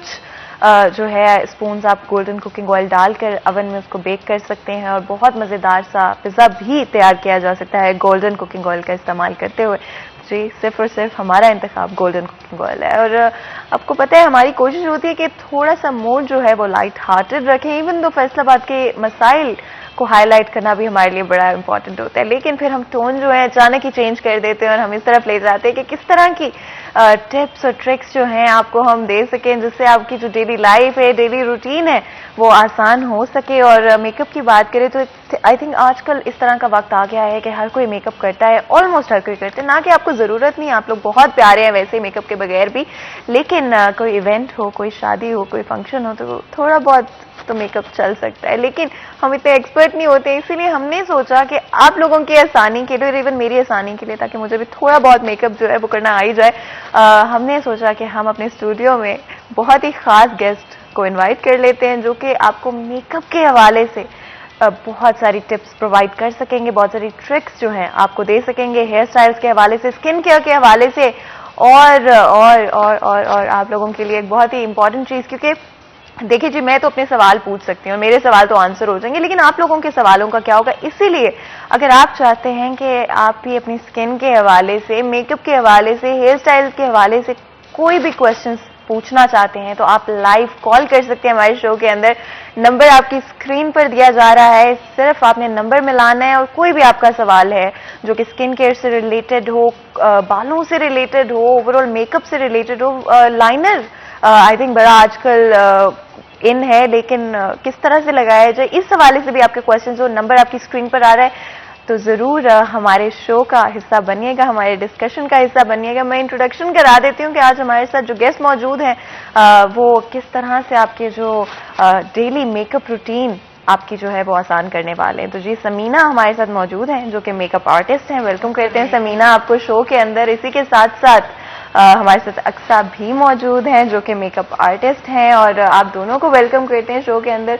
और आज मैं बहुत एक्साइटेड हूँ पर्सनली, क्योंकि मेरे से मेकअप जो है उस तरह से मैं सीखने की कोशिश कर रही हूँ। वैसे बाय द वे मैं कोशिश कर रही हूँ कि मैं मेकअप जो है वो सीख लूँ, तो आई थिंक मेरे लिए भी आसान हो जाएगा। बहुत सारे लोग जो कि मेकअप सीखना चाह रहे हैं या कोशिश कर रहे हैं, उनके लिए भी आसान हो जाएगा। तो सबसे पहले तो कैसे हैं आप लोग, और बहुत एक्साइटेड हूँ मैं ओवरऑल। आप कितने एक्साइटेड हैं? क्या आज टिप्स एंड ट्रिक्स हमारी ऑडियंस के लिए होंगे? अब इसमें यह है कि डेली रूटीन में जो है हर किसी का दिल होता है कि हम मेकअप करें, तो इसमें ये होता है कि उनको आइडिया नहीं हो रहा होता उनके फीचर्स के अकॉर्डिंग किस तरह से मेकअप करना है, क्योंकि आपको पता है हर किसी के फीचर्स जो हैं वो डिफरेंट होते हैं। अब जैसे कि किसी की आइज़ जो हैं उसकी शेप नॉर्मल है तो वो इजीली कर लेते हैं, लेकिन कुछ इस तरह के होते हैं कि उनकी आइज़ पफी होती हैं या आइज़ इतनी ज़्यादा बड़ी नहीं होती, तो फिर उनको समझ नहीं आ रहा होता कि हम अपनी आई के ऊपर किस तरह का मेकअप करें। तो उनकी आसानी के लिए हम उन्हें बताने लगे कि वो भी मेकअप कर सकते हैं, उनकी आई की भी अच्छी लुक आएगी। क्योंकि अक्सर ये होता है कि आपको फंक्शन पे जाने के लिए या कहीं पे भी जाने के लिए थोड़ा बहुत मेकअप जो है वो आना चाहिए, तो उसकी डिटेल हम बताएंगे कि हमने किस तरह से जो है। अच्छा, मेरा जो बड़ा इंपॉर्टेंट एक सवाल है, लिप कलर्स के हवाले से अगर हम बात करें, बड़ा कॉम्प्लिकेटेड होता है कि कौन सा लिप कलर सिलेक्ट किया जाए, और आपको पता है आजकल ओवरलाइनिंग लिप्स जो है वो बहुत इन है, तो उस हवाले से भी थोड़ा सा बताइएगा कि किस तरह से कोई टिप्स एंड ट्रिक्स हैं, क्योंकि शायद आपने देखा हो ऑनलाइन कुछ ट्रिक्स जो हैं वो आजकल अवेलेबल होते हैं कि अगर आप एक्सपर्ट नहीं है तो किस तरह से कर सकते हैं। आजकल ये बहुत ट्रेंड है कि आपका दिल करता है कि आप भी पाउटी जो है लिप्स की शेप वो करें। अक्सर ये होता है कि आपके लिप्स इतने ब्रॉड नहीं होते या पाउटी नहीं होते और आपका दिल होता है कि नहीं मैं जो है लिप शेप से इसको जरा थोड़ा सा पाउटी लुक दे दूं, तो वो भी आपको जो है बता देंगे किस तरह से हम कर सकते हैं। उसमें ये होता है कि एक तो शेप और दूसरा ये कि लिप कलर आप कौन सा यूज कर रहे हैं, लिप पेंसिल का कलर कौन सा यूज कर रहे हैं, ये मैटर करता है इसके ऊपर। बिल्कुल, तो वो हम बताएंगे कि कौन सा कलर चूज करेंगे और किस तरह से जो है उसको शेप करेंगे। बिल्कुल। और समीना, आप भी थोड़ा सा बताइएगा किस तरह से अगर मेकअप को लाइट रखना चाह रहे हैं तो क्या कलर्स आप जो है इस्तेमाल कर सकते हैं। फॉर एग्जांपल आंखों के ऊपर आप ब्लश ऑन के लिए कौन सा शेड जो है लाइट शेड का इंतखाब करें, क्योंकि हर दफ़ा मेकअप इतना प्रोमिनेंट हो ये ज़रूरी नहीं होते, तो किस तरह से मेकअप को थोड़ा सटल रखा जा सकता है। सेटल के लिए तो सबसे पहले हमें प्राइमर यूज़ करना चाहिए। फेस पे सबसे पहले प्राइमर लगाएं ताकि हमारी स्किन नीट रहे और ख़राब ना हो, क्योंकि रेगुलर के लिए तो हमें फिर रोज़ रोज़ मेकअप करना होता है, तो सबसे पहले प्राइमर ज़रूरी होता है। तो प्राइमर लगाएं, उसके बाद हम बेस लगा सकते हैं, कोई भी लाइट सी बेस हम यूज़ कर सकते हैं। साथ में कॉम्पैक्ट पाउडर यूज़ कर लें और हल्की सी बेस बना लें, जो हम लोग आपको दिखाएंगे भी इनके ऊपर। तो रेगुलर अपने सिर्फ ये चीज़ें यूज़ कर सकते हैं। सन ब्लॉक भी यूज़ कर सकते हैं, अगर आप बाहर जाते हैं तो उसके लिए सन ब्लॉक वगैरह यूज़ कर सकते हैं। बिल्कुल। और ओवरऑल जो स्किन केयर की आई थिंक सर्दियाँ आ रही हैं, इवन स्किन ड्राई होना शुरू हो जाती है आपकी बहुत ज़्यादा, और कंपैरेटिवली गर्मियों में वो आपको इतना एक्सपीरियंस नहीं करना पड़ता है, तो उस हवाले से क्या स्किन केयर रूटीन होनी चाहिए? इसमें ये होता है कि देखिए मेकअप का हर किसी को शौक होता है, मेकअप आप लाजमी करें, लेकिन स्किन केयर जो है वो बहुत ज़्यादा ज़रूरी है। अब देखें आप मेकअप कर रहे हैं, आप प्राइमर नहीं यूज़ कर रहे, फिर आप वीकली क्लेंज नहीं कर रहे अपने फेस को, या फिर आप फेशियल्स नहीं ले रहे। फेशियल्स बहुत ज़्यादा ज़रूरी हैं स्किन के लिए, क्योंकि जब आप डेली बेसिस पे मेकअप करते हैं तो आपके जो पोर्स हैं वो स्टक होना शुरू हो जाते हैं, उसमें सीबम क्रिएट होना शुरू हो जाता है। जब सीबम क्रिएट होता है तो वो एक्नी का इशू हो जाता है। क्योंकि देखिए अब आपको पता है डेली रूटीन ऐसे हो गई है कि यूनिवर्सिटी जाना होता है, फंक्शन पे जाना होता है, तो फिर आपको बेस जो है वो ज़्यादा देर के लिए कैरी करनी पड़ती है। तो जब आप बेस ज़्यादा देर के लिए कैरी करते हैं, आप प्राइमर नहीं यूज़ करते, तो पोर्स के अंदर वो बेस मेकअप जो भी है वो स्टक हो जाता है। फिर पोर्स जो हैं वो आपके इजीली ब्रीथ नहीं कर सकते, उसके बाद जो है इस तरह के इश्यूज हो जाते हैं। अच्छा, क्योंकि आपने खुद ही मेंशन कर दिया कि मेकअप अगर जो लोग डेली इस्तेमाल करते हैं ना, आई सपोज सबको पता ही होगा कि मुझे डेली करना पड़ता है यूज मेकअप, तो इसके लिए किस तरह से इसको, एक तो फेशियल्स आपने रिकमेंड किए कि वीकली या हर 2 वीक्स के बाद आप फेशियल करवाएं, इसके अलावा मेकअप रिमूवल के हवाले से क्या टिप्स होंगे? सबसे पहले तो आप जब भी मेकअप करें प्राइमर यूज़ करें, ठीक है। और जब आपने मेकअप कर लिया है, जब आपने रात को मेकअप रिमूव करना है तो वो मेकअप रिमूवर यूज़ करें, या फिर आप कोई भी लोशन ले सकते हैं अच्छा सा जिससे मेकअप सही से रिमूव हो जाए। क्योंकि जब तक आपका मेकअप सही से रिमूव नहीं होगा, रात को आपकी स्किन सही से ब्रीथ नहीं करेगी, तो वो स्किन पे वो ग्लो नहीं रहेगा। उसके बाद क्या होता है, पोर्स भी आपके सारे जो वो स्टक हो जाएंगे। और डबल क्लेंजिंग के हवाले से क्या करना चाहिए, नहीं करना चाहिए? डेली बेसिस पे डबल क्लेंजिंग नहीं आपको सूट करती, इसमें यह है कि आप वीकली कर सकते हैं, आप वीक में 1 टाइम कर लें। और जो फेशियल्स मैंने बताया वो आप मंथली ले सकते हैं, मंथली लाजमी लें, क्योंकि स्किन को नीड होती है। एक तो आपकी डेड स्किन ऊपर आ जाती है, फिर अगर आपके पोर्स कुछ श्रिंक हैं या फिर जो है उसके अंदर कोई सीबम वगैरह क्रिएट हो रहा है वो नीट हो जाते हैं। फिर आपको पता है व्हाइट हेड्स का, ब्लैक हेड्स का बड़ा इशू आता है, ये इसी वजह से आता है। अब इसमें ये होता है कि हम वैसे रिकमेंड करेंगे आप डबल क्लिनजिंग होम घर पे ना करें। अच्छा, आप क्लिनजिंग कर लें, क्योंकि जब आप डबल क्लिनजिंग करते हैं या डीप क्लिनजिंग करते हैं आपके पोर्स ओपन हो जाते हैं, ठीक है। उसके बाद उन्हें नहीं पता होता कि मैंने पोर्स क्लोज करना है। सही। जब आप पोर्स क्लोज नहीं करते, आप मेकअप अप्लाई कर लेते हैं, तो वो डायरेक्ट पोर्स के अंदर आपका जो है ना मेकअप जा रहा होता है। और आपने देखा होगा उसके बाद इश्यूज आते हैं, मेरे ब्लैक हेड्स बहुत ज्यादा होना शुरू हो गए हैं, व्हाइट हेड्स बहुत ज्यादा होते हैं।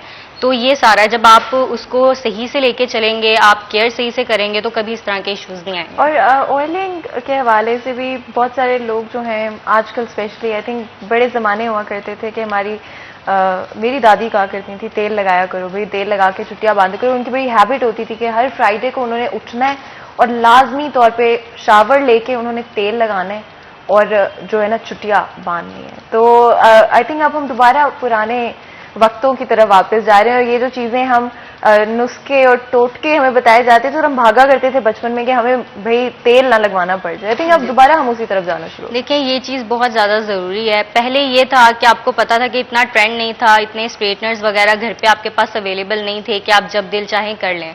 तो पहले आपका हेयर इतना ट्रीटेड नहीं होता था। अब आपका हेयर है ज़्यादा ट्रीटेड, क्योंकि आप हाइलाइट्स करवाते हैं, डाई करवाते हैं, फिर आप घर पे स्ट्रेटनिंग करते हैं। आपने कहीं जाना हुआ, आपने फॉरेन स्ट्रेटनर कर लिया या कुछ भी कर लिया अपने हेयर्स के ऊपर, तो आपका हेयर ट्रीटेड हो गया। जब हेयर ट्रीटेड हो गया तो उसको ज़्यादा केयर की ज़रूरत है। जब आप उसे केयर नहीं करेंगे तो फिर ऑब्वियसली आपका हेयर फ्रीज हो जाएगा, नीचे से जो है वो हेयर डैमेज होना शुरू हो जाएगा आपका। फिर उसका ये भी नहीं है कि आप बोलें कि आपका एक सिटिंग में रिजल्ट आ जाए अगर आप कोई ट्रीटमेंट्स वगैरह ले रहे हैं। तो जैसे फेस के लिए ज़रूरी है वैसे हेयर्स के लिए भी बहुत ज़्यादा ज़रूरी है कि आप ट्रीटमेंट्स लें मंथली, और घर पे भी जो है आप जो ना केयर करें अपने हेयर्स की। जैसे आपकी रूटीन है, आपने कभी डाई करवा लिया, कभी कुछ करवा लिया, ऑयल भी ज़रूरी है हेयर्स के लिए। और फिर अब आपको पता है कि पानी यहाँ का किस तरह का है, तो फिर उसके लिए हेयर केयर थोड़ी ज़्यादा चाहिए होती है। अब आप शैम्पू कर रहे हैं और आपका हेयर ट्रीटेड है तो सिर्फ शैम्पू जो है वो इतना मेंटेन नहीं कर रहा हेयर को, फिर आपको उसके लिए कोई कंडीशनर या कोई ट्रीटमेंट जो है वो घर पे भी रखना पड़ेगा ताकि आप डेली बेस पे अपने हेयर्स की भी केयर कर सकें। एंड डेफिनेटली आई थिंक बड़ा ज़रूरी है बालों का ख्याल रखना, अपनी स्किन का ख्याल रखना। आपने जो आज मेकअप किया हुआ I think I am very very impress. मुझे बहुत ही जो है सटल लग रहा है, बहुत ही खूबसूरत लग रहा है। इवन आई थिंक मेकअप जितना सटल हो आजकल उतना ज़्यादा अच्छा लगता है। मेकअप ऐसा अच्छा लगता है जो बहुत ज़्यादा फील ना हो, बहुत ज़्यादा जैसे लगा हुआ नज़र ना आए। हाँ। तो वो बस इस तरह का मेकअप ज़्यादा अच्छा लगता है। और बड़ा मुझे तो लगता है कि डिफरेंट तरह के कलर कॉम्बिनेशंस भी आजकल बहुत इन हो गए हैं, क्योंकि पहले होता था कि बड़े स्ट्रॉन्ग कलर्स का इस्तेमाल किया जाता था। और आईब्रोज के हवाले से स्पेशली बहुत सारे लोग इस तरह के होते हैं जिनकी आईब्रोज बहुत थिन होती हैं। उस सिचुएशन में क्या करना चाहिए कि आपकी आईज को अगर आप पॉप करना चाहते हैं, जो आई एरिया है अब तो नेचुरल चल रही हैं, बिल्कुल जैसे आपकी आई शेप होती है उसी के हिसाब से चल रही है। अच्छा, बिल्कुल लाइट सी अब बनाते हैं, तो वो फैशन नहीं रहा जो बिल्कुल बारीक बारीक होती थी। हाँ बिल्कुल, बिल्कुल नेचुरल सी बनाते हैं। जिनकी बारीक हो ऑलरेडी वो क्या उसके लिए कोई चीज यूज करें, अच्छा, ताकि हैवी हो जाए उनकी आईब्रोज वगैरह, कोई चीज लगाएं तो फिर सही हो जाती है। जैसे कैस्टर ऑयल हो गया जी जी, जो आम रूटीन में है, बाकी उसके लिए आप रेगुलर लगा सकते हैं। तो कैस्टर ऑयल ग्रोथ के लिए भी अच्छा रहता है? जी, ग्रोथ के लिए अच्छा होता है, थिकनेस हो जाता है। और सिर्फ आई लैशेस के लिए तो मैंने सुना है कैस्टर ऑयल इस्तेमाल किया जाता है। लैशेस पे भी लगा सकते हैं, आईब्रोज पे भी लगा सकते हैं, दोनों पे लगा सकते हैं। और ओवरऑल अगर शेप्स की आप बात कर रही थी आंखों की, एंड आई थिंक आजकल मेकअप में एक चीज जो कि बड़ी इंपॉर्टेंट होगी वो आई शेप है, कि किस तरह से आप अपनी आईज को पॉप कर सकते हो। तो क्या टेक्निक्स होंगी? और डेफिनेटली ये भी बड़ा इशू होता है, डिफरेंट आई शेप्स, डिफरेंट तरह का लाइनर अच्छा लगता है। इवन लाइनर की शेप्स बड़ी चेंज हो गई, बड़ी नई तरह की शेप्स भी आ गई। अब इसमें यह है कि देखें आपकी पर्सनैलिटी जो है ना वो मेकअप से, आपके हेयर से भी बहुत ज़्यादा नज़र आती है। क्योंकि देखें जब आपने कहीं पे भी जाना है, जो फर्स्ट इंप्रेशन होता है ना आपका फेस और हेयर लुक और आपकी ड्रेसिंग तो आपने कर ली सही, लेकिन फिर ये होता है मेकअप भी आपके पास होता है लेकिन आपको करना नहीं आता। तो आपको वो चीज़ें अपनी इनहेंस नहीं करनी आ रही होती हैं। आपके फीचर्स भी अच्छे होते हैं लेकिन आपको नहीं पता होता कि मैंने अपने फीचर्स के साथ कैसे डील करना है। आपको मेकअप तो बताया जाता है लेकिन इस तरह के फेसेस के ऊपर जो ऑलरेडी जिनको कंट्रोल की ज़रूरत नहीं है या उनकी आई शेप ऑलरेडी बहुत अच्छी है, तो उनके ऊपर आपको पता है कि आप किसी भी तरह का मेकअप करेंगे तो वो अच्छा लगेगा। लेकिन मेन जो चीज़ होती है वो ये होती है कि आपकी आइज़ पफी हैं, आपकी आइज़ छोटी हैं या आपका फेस थोड़ा हेल्दी है, तो आपने उसको कैसे कंट्रोल करके चलना है या कैसे मैनेज करना है कि आप मेकअप करें वो अच्छा भी लगे आपके ऊपर। अक्सर ये होता है कि आपने मेकअप किया हुआ होता है पर वो अच्छा नहीं लग रहा होता आपके ऊपर, क्योंकि आपने अपने फेस के लिहाज से नहीं किया हुआ होता।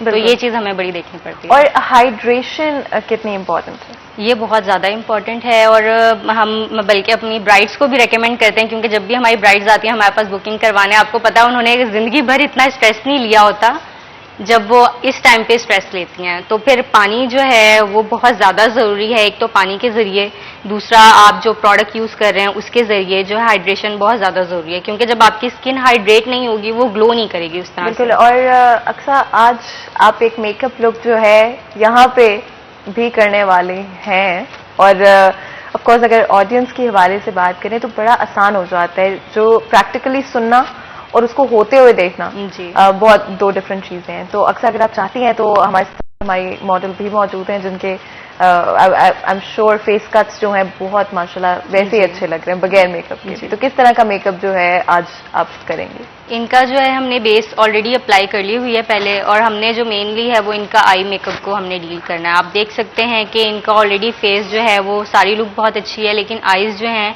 अक्सर इनसे होता है कि जब आई मेकअप करती हैं, जब भी आई मेकअप करती हैं तो इनको लगता है कि मेरी आईज और छोटी लगना शुरू हो गई हैं। तो मैं किस तरह का आई मेकअप करूं इनकी कि मेरी होटेड आईज हैं, हाँ जी, है ना? तो मेरी आईज जो हैं वो ऐसे भी ना लगें कि बहुत छोटी हो गई हैं और पफी भी ना लगें। तो हमने उसको डील करके चलना है, तो वो हम बताते हैं कि किस तरह से हमने एप्लीकेशन करनी है आई शेड्स की, लाइनर की, और क्या क्या यूज करना है और मेकअप किस तरह की क्योंकि I think base already apply में। जी जी, बेस अप्लाई। तो आपने प्राइमर का इस्तेमाल किया, ये भी थोड़ा सा हाँ जी। क्योंकि बेस भी बड़ी सबसे पहले हमने प्राइमर यूज किया है, उसके बाद हमने जो है लिक्विड बेस यूज किए हैं 2। तो जो मुझे पर्सनली पसंद है, मैं नेचुरल कलर्स यूज करती हूँ, बहुत ज्यादा फेयर में नहीं जाती, लेकिन हर किसी की पर्सनल चॉइस होती है, किसी को फेयर बेस पसंद होती है, किसी को नेचुरल पसंद होती है, किसी को टैन पसंद होती है। तो हमने इनकी नेचुरल बेस रखी है, बहुत ज्यादा फेयर भी नहीं रखी, और लाइट सा हमने इनके ब्लशन अप्लाई किया है, क्योंकि आपको पता है ब्लशन वैसे मुझे पर्सनली बहुत ज्यादा पसंद है, उसके बगैर मेकअप जो है वो अधूरा है। तो ब्लशन दिया है, लाइट सा लिप कलर दिया है, आई मेकअप हमने नहीं किया, आई मेकअप जो है हम सामने करके दिखाएंगे। अच्छा, और लिप कलर के हवाले से भी किस तरह का नेचुरल लिप कलर यूज किया हुआ? लिप कलर जो है हमने टी पिंक में यूज किया है, लाइट सा। अभी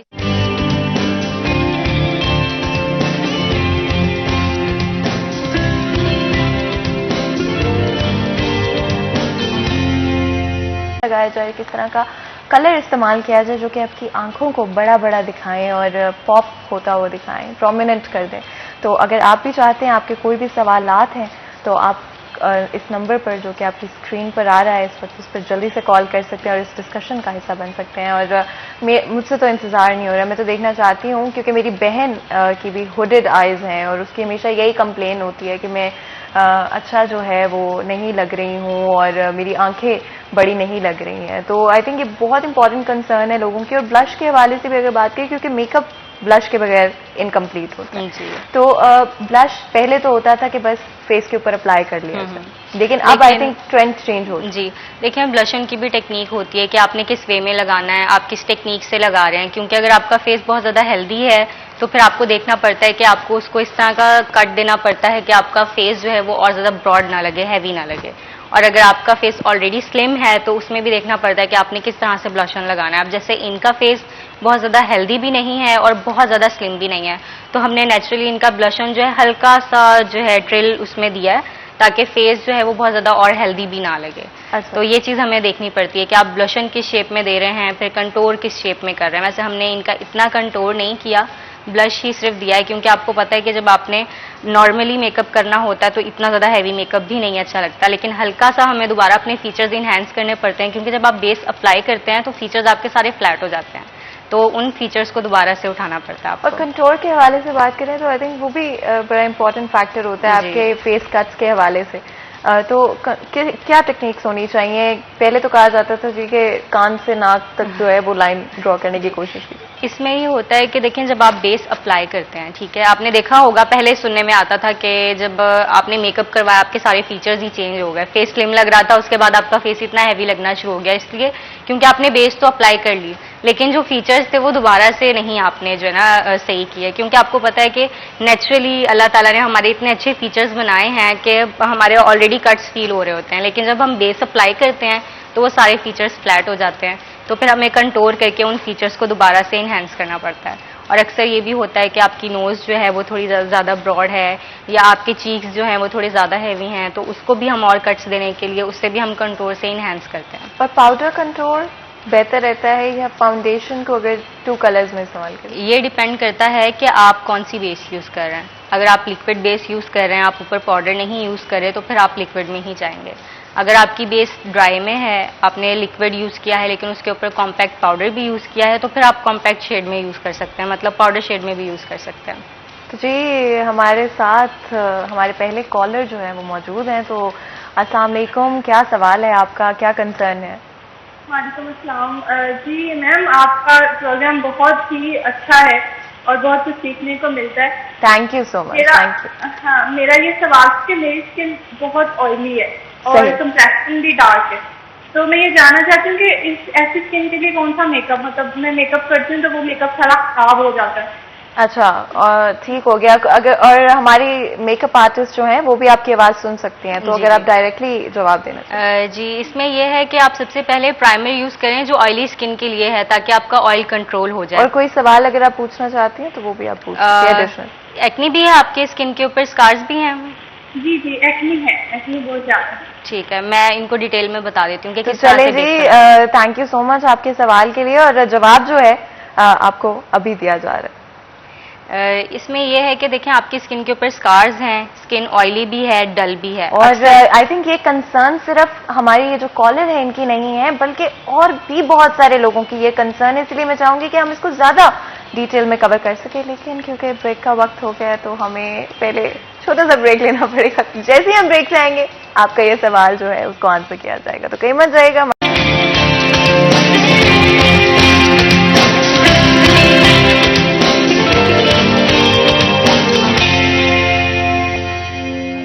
वेलकम बैक सिटी एट 10 में एक दफा फिर आपको खुशामदीद कहते हैं जी। ब्रेक में जाने से पहले हमारे बहुत ही खास कॉलर ने हमसे एक सवाल पूछा था, जहां पर एक्नी हो, ऑयली स्किन हो और डार्क कॉम्प्लेक्शन हो, जिसको किस तरह से इन्हांस किया जा सकता है फाउंडेशन के थ्रू।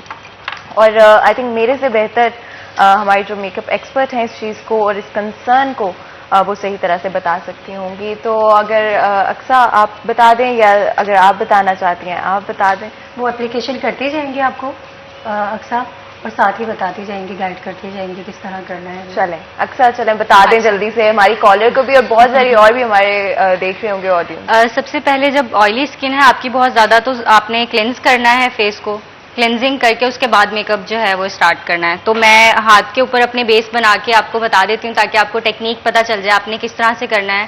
फेस आपने अपना क्लेंस कर लिया, उसके बाद आपने प्राइमर यूज़ करना है। प्राइमर अप्लाई करके ना आपने 5 मिनट्स के लिए छोड़ देना है। प्राइमर आपने ऐसा लेना है जो कि आपका ऑयल कंट्रोल करे, और अगर आपकी स्किन जो है वो इवन टोन नहीं है या फिर उसके अंदर रिंकल्स वगैरह फील हो रहे हैं तो वो भी कवर कर देता है। तो प्राइमर जो है आपने वो बहुत अच्छा चूज़ करना है, क्योंकि उसी के ऊपर आपकी बेस डिपेंड करती है। प्राइमर देखिए मैंने अप्लाई कर दिया, इससे पता चल रहा है कि स्किन मेरी काफ़ी ज़्यादा स्मूथ भी हो गई है। और जो है अगर मैंने ऑयल कंट्रोल वाला प्राइमर यूज़ किया है तो जितना भी मेरी स्किन का ऑयल है वो कंट्रोल हो जाएगा, मतलब ऑयल नहीं आएगा बहुत ज़्यादा बेस के ऊपर। प्राइमर को मैंने थोड़ी देर छोड़ के उसके बाद मैंने लिक्विड बेस अप्लाई करनी है। तो और ये ड्राई भी होने देना है प्राइमर को। आई थिंक ये भी बड़ा की पॉइंट है कि, और आप अपने हाथ पर बकायदा करके भी दिखा रही हैं बल्कि, राइट, ताकि उनको एप्लीकेशन का पता चल जाए कि आपने किस तरह से फेस के ऊपर अप्लाई करना है। अक्सर ये होता है कि आपको अप्लाई करने का नहीं पता होता कि आपने किस तरह से बेस अप्लाई करनी है, प्राइमर अप्लाई करना है, तो इसलिए मैंने स्पेशली बताया है। आपने 5 मिनट्स देने हैं, लेकिन मैं अप्लाई कर रही हूँ फौरन से आपको बताने के लिए, ताकि इजीली आपको पता चल जाए। और अक्सर ये सिर्फ ब्रश से एप्लीकेशन होनी चाहिए, कुछ लोग हाथ से प्रेफर करते हैं फाउंडेशन को अप्लाई करना, बेस्ट तरीका क्या है? बेस्ट ये है कि आप ब्रश भी यूज़ कर सकते हैं, लेकिन आपकी ब्लेंडिंग अच्छी होनी चाहिए। अच्छा। अगर आपने ब्रश यूज़ कर रहे हैं तो आपने ब्लेंड बहुत अच्छे से करना है। अगर आपसे ब्रश से नहीं ब्लेंड हो रहा तो आप फिंगर टिप्स यूज़ कर सकते हैं। अच्छा, सही हो गया। और कंसीलर भी आई थिंक बड़ा कंसर्न होता है, स्पेशली एक्नी स्कार्स अगर आपके फेस पर हो। एक तो ये कि आपने अपना स्किन टोन चेक करना है कि आपका स्किन का लेवल क्या है, उसके लिहाज से हमने बेस चूज करनी है। अगर हमारे स्किन का लेवल है डल, जैसे उन्होंने बताया कि मेरा डार्क टोन है थोड़ा सा, तो अगर वो चाहती हैं कि सपोज उन्होंने फेयर बेस बनानी है तो फिर भी डायरेक्ट फेयर बेस ना लें, उसके नीचे नेचुरल उससे कंसील करके उसके बाद फेयर बेस लें, ताकि आपकी एक तो ग्रे ना पड़े बेस, दूसरा आपके स्कार्स ना इनहैंस होना शुरू हो जाए। बिल्कुल। और आई होप कि आपका जो सवाल था उसको हम आंसर कर पाए हैं, एंड डेफिनेटली कभी भी ये कोशिश नहीं करनी चाहिए कि फाउंडेशन का जो कलर है उसको ज़्यादा गोरा किया जाए या आपका जो स्किन टोन है उससे ज़्यादा दूर ले जाने की कोशिश की जाए, क्योंकि वो ग्रे फॉर्म में जो है वो टर्न कर जाता है और ग्रे जो है वो फिर लाइटिंग के अंदर बड़ा अजीब सा लगने लग जाता है। तो जिस तरह से अक्सा ने बताया, आप प्राइमर का इस्तेमाल करें और ऑयली स्किन के लिए स्पेसिफिकली जो प्राइमर होते हैं उनका करें, फिर ड्राई होने दें उसको, उसके बाद उसके ऊपर आप फाउंडेशन का इस्तेमाल कर सकते हैं या फिर पहले कंसीलर का इस्तेमाल कर सकते हैं जो कि थोड़ा डार्क हो और उसके ऊपर जो है फाउंडेशन का आप इस्तेमाल कर सकते हैं। और अक्सा, आई थिंक हमारी ऑडियंस जो है बहुत इंतजार कर रही है, मैं भी इंतजार कर रही हूँ कि आप जल्दी से मेकअप स्टार्ट करते हो। थोड़ा थोड़ा आप साथ साथ हमें गाइड भी करती जाएं कि किस तरह से मेकअप किया जा सकता है और ये कैसे क्रिएट की जा सकती है यही लोग घर पे। इस मेकअप का भी मैं आपको गाइड करती हूँ। पहले बेस एप्लीकेशन का मैं आपको अपने हाथ के ऊपर ही बता दूं ताकि इजीली पता चल जाए। ये देखें, प्राइमर मैंने लगाया था, अब ये जो है ड्राई हो गया। इसके बाद जो है मैं लिक्विड बेस अप्लाई कर रही हूँ। ये देखें, ये मैं टैप करके जो है मैंने बेस जो है वो अप्लाई कर लिया है। जो मेरा स्किन टोन है उससे मैंने 1 टोन डार्क कर रखा है ताकि बेस जो है वो नेचुरल लगे और डार्क स्पॉट्स अगर कोई हैं तो वो कवर हो जाए। ठीक हो गया अक्सर। और डेफिनेटली आई थिंक आज स्पेसिफिकली ये जो कंसर्न्स और इश्यूज हम डिस्कस करें ये बहुत बहुत इम्पॉर्टेंट है। लेकिन कोई अगर पार्टी मेकअप हो या शादी के लिए ब्राइडल मेकअप हो तो डेफिनेटली कोशिश होती है कि घर पर ना ही करना पड़े और आपके पास वक्त की भी कमी होती है, हज़ार और काम भी आपके माइंड के ऊपर होते हैं, तो पार्लर बेस्ट चॉइस रहती है।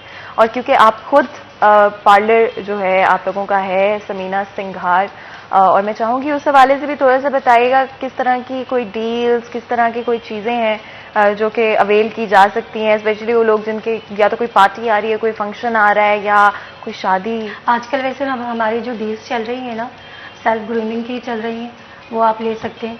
तो वो आप रेगुलर मेकअप जैसे करना चाहते हैं वो उसमें हम सिखाते हैं, कुछ स्टाइलिंग सिखाते हैं। उसके अलावा हमारी मेकअप की भी डील्स चल रही हैं, उसके अलावा हमारी स्किन वगैरह की भी डील्स चल रही हैं, हेयर की डील्स चल रही हैं। बिल्कुल। आप अक्सा लगाती है, फेस पाउडर लगा लिया अक्सा आपने? हाँ, बस मैं ये बताना है हाँ, कि बेस देखिए हमारी अप्लाई हो गई है, इसके ऊपर हमने कॉम्पैक्ट लगा लिया। कॉम्पैक्ट जो है वो थोड़ा सा फेयर कलर में है क्योंकि हमने नीचे डल बेस दी थी, इसको हमने ब्लेंड कर लिया है। तो इस तरह से आप देख सकते हैं आपने अपनी बेस बना लेनी है, जो भी आपके स्कार्स होंगे वो कवर हो जाएंगे। ठीक है, ये देख सकते हैं कि अगर आप चाहें कि थोड़ी फेयर है तो वो थोड़ी फेयर में होगी, अगर डल कॉम्पैक्ट यूज करेंगे बिल्कुल नेचुरल बन जाएगी, लेकिन ग्रे नहीं होगी। सही हो गया। इसके बाद आप आई मेकअप करेंगी अच्छा, वो बताइए।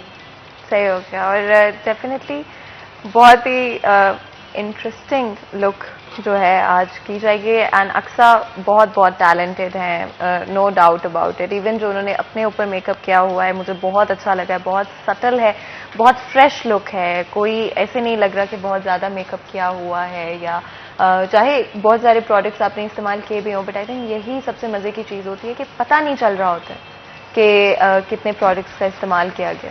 इसमें ये भी है कि हम कम प्रोडक्ट्स के साथ भी काम कर सकते हैं। अब ये कि चलें हम नेक्स्ट में बता देंगे आपको कि कम प्रोडक्ट्स के साथ हमने किस तरह से चलना है, कि अगर आपको हो कि मैं बहुत ज़्यादा मेकअप नहीं परचेज कर सकती तो उसके लिहाज से भी हम गाइड कर देंगे। अभी हम आइज़ मेकअप स्टार्ट करने लगे हैं, तो अब हम देख सकते हैं कि इनकी आइज़ जो है हमें फील हो रही है। अगर हम क्लोज करके देखेंगे तो थोड़ी सी पफी है और ये देख सकते हैं कि थोड़ी सी जो है हमने इसकी शेप जो है वो ब्रॉड करनी है, आई छोटी ना लगे हमें।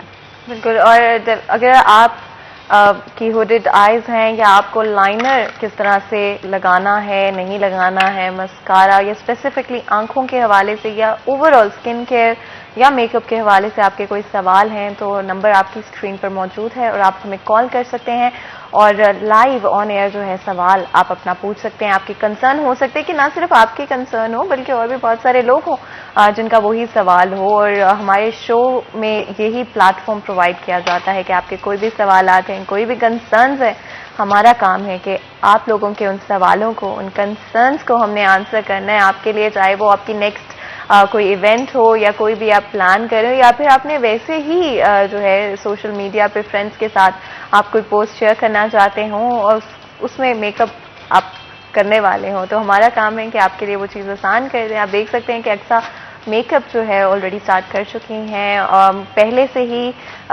फाउंडेशन अप्लाई कर दी हुई थी, जिसके बाद अब आई मेकअप उन्होंने स्टार्ट कर दिया है और आप देख सकते हैं ऑलरेडी कि किस तरह की कलर कॉम्बिनेशन वो यूज़ कर रही हैं। बहुत ही इसमें- सटल सा आपने अंडरलाइन कलर यूज किया है अच्छा। जी, अब ये मैंने बहुत नेचुरल सा कलर जो है वो मैंने यूज़ किया है, ताकि जो है आपने जब लाइनर लगाना है तो वो इन्हेंस हो जाए। अगर आप बहुत ज़्यादा डार्क में जाएंगे तो आपकी आई ऑलरेडी वो दब जाएगी, तो हमने इनकी आई थोड़ी सी उठानी है, तो हमने लाइटर शेड जो है वो ये यूज़ किया है। और आईब्रो के शेड हम यूज कर रहे हैं, वन शेड और से इसके ऊपर सिर्फ लाइनर लगाएंगे। अच्छा, मतलब बिल्कुल कोई ज्यादा प्रोडक्ट जी, ये रेगुलर के लिए आप रोज डेली रूटीन में कर सकते हो मेकअप। सही। और अब ये बड़ा जरूरी भी हो गया है कि क्योंकि वर्किंग वुमेन जो होती हैं उन्हें रेगुलर करना पड़ता है, तो उसके लिए बिल्कुल ये ठीक है मेकअप। सिर्फ आपने हल्का सा आई शेड लगाया, लाइनर लगाया, लिपस्टिक लगाई, आपका मेकअप बिल्कुल रेडी है। blush बिल्कुल। और हमारे साथ मरियम जो है कॉल पर मौजूद हैं। अस्सलाम वालेकुम मरियम, क्या सवाल है आपका? जी वालेकुम अस्सलाम।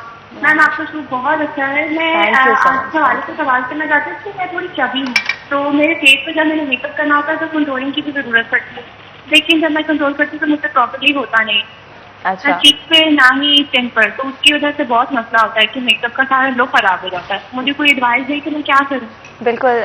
समीना, आप कोई और सवाल पूछना चाहते हैं? हेल्दी तो नहीं है आपका फेस? हाँ, हेल्दी है, गोल मटोल की हूँ, तो उससे गोल मटोल जो है की वो लगती है, इस वजह से मुझे जरूरत है कि मैं कंट्रोलिंग करूँ। ठीक है, आपकी चिन जो है डबल चिन थोड़ी फील होती है? हाँ जी बिल्कुल है। ठीक है, फिर हम आपको बताते हैं। चलें, ठीक हो गया। मरियम, आपका सवाल जो है वो भी आंसर किया जाएगा शो के अंदर। बहुत बहुत शुक्रिया कॉल करने का। समीना, बड़ा इम्पोर्टेंट सवाल है। बहुत सारे लोग जो हैं वो, अगर आपकी वेल डिफाइंड ना हो फेस शेप, तो किस तरह से कंट्रोल करना चाहिए? अगर आपकी डबल चिन फील हो रही है तो हमने यहाँ से कंट्रोलिंग करनी है, डबल चिन पे करनी है, और कंट्रोलिंग के लिए हमने चिन एरिया के ऊपर भी कंट्रोल करना। जी जी, ये चीज़ भी हमने करनी पड़ती है हमें, क्योंकि ये थोड़ी सी हैवी होती है तो फील होती है। पिक्चर्स वगैरह बनाते हैं उसमें भी फील होती है, तो यहाँ तो लाजमी करनी पड़ती है। अब जैसे मुझे तो रेगुलर भी करनी पड़ती है क्योंकि ये फील होती है। तो इसमें कंटूरिंग शेड में हम 2 शेड यूज़ कर सकते हैं, लाइट ब्राउन भी यूज़ कर सकते हैं, डार्क ब्राउन भी यूज़ कर सकते हैं। डार्क ब्राउन ज़्यादा हैवी मेकअप के लिए यूज़ कर लें, लाइट ब्राउन जो है नॉर्मल रूटीन वाइज जैसे हमने करनी होती है कंटूरिंग, उसके लिए यूज़ कर लें। उसके अलावा चीक्स की अक्सर बताती हैं फेस के हिसाब से, और थोड़ी सी नोज़ की भी बता देती हैं अक्सर। फिर आप बताएं कंटूरिंग भी।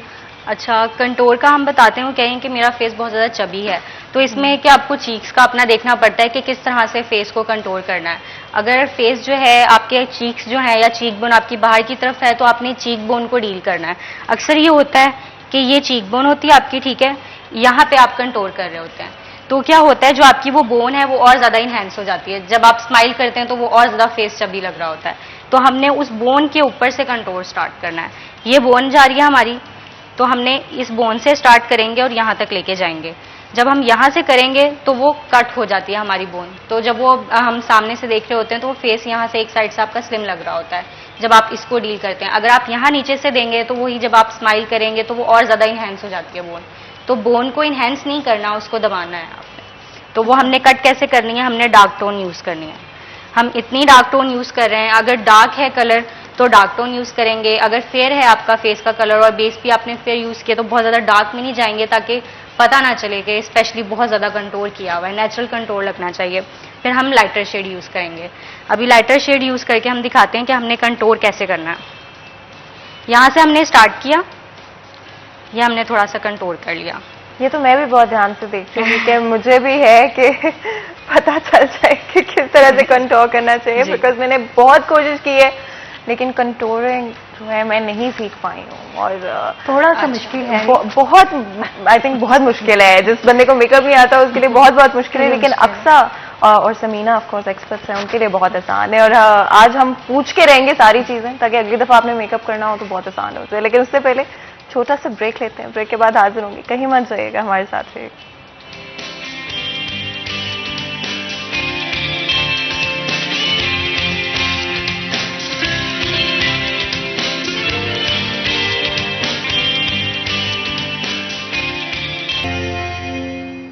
वेलकम बैक सिटी एट 10 में एक दफ़ा फिर आपको खुशामदीद कहते हैं। ब्रेक में जाने से पहले आज स्पेसिफिकली हम बात कर रहे हैं मेकअप के हवाले से, स्किन केयर के हवाले से, किस तरह से आप अपने चाहे वो इवेंट्स हों, चाहे कोई फंक्शंस हों, कोई गैदरिंग्स हों, उनमें अपना मेकअप जो है बड़ी आसानी के साथ घर पर कर सकते हैं, और क्या टिप्स एंड ट्रिक्स हैं जो कि आप इस्तेमाल कर सकते हैं। और समीनाज जो है वो ऑफ कोर्स बहुत ही अमेजिंग सा सलून भी है जो कि कोहिनूर में मौजूद है। तो अगर आप चाहते हैं कोई इवेंट के लिए बुक करना और कुछ मेकअप जो है आप करवाना चाहते हैं तो वो भी आप डेफिनेटली करवा सकते हैं। और मेरी तो बात हो गई है, मैं तो जाने वाली हूँ।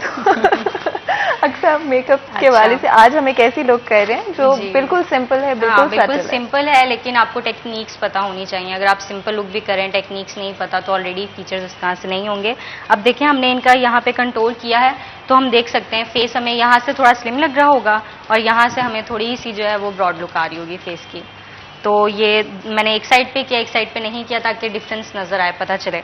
अब मैं इसी तरह चिन का भी कंट्रोल कर रही हूँ क्योंकि डबल चिन आपको पता है कि आप सारा मेकअप कर लें और डबल चिन फील हो रही हो तो अच्छी लुक नहीं लगती। तो डबल चिन हमने जब कवर करनी है, आपके कोई भी सवालात हैं जो कि आप अक्सर या समीना से पूछना चाहते हैं तो नंबर आपकी स्क्रीन पर मौजूद है और आप कॉल कर सकते हैं और कोई भी आपके जो क्वेश्चंस है वो पूछ सकते हैं जो कि आंसर किए जाएंगे। और हो सकता है कि डेफिनेटली कुछ ट्रिक्स जो हैं, स्पेशली जिस तरह से कंट्रोलिंग है अक्सर भी करके भी दिखा रही हैं, तो आपके लिए इवन ज़्यादा आसान हो जाएगा। और टिप्स एंड ट्रिक्स जो हैं आप घर पर बैठे हुए उनको यूज़ कर सकते हैं नेक्स्ट टाइम के लिए।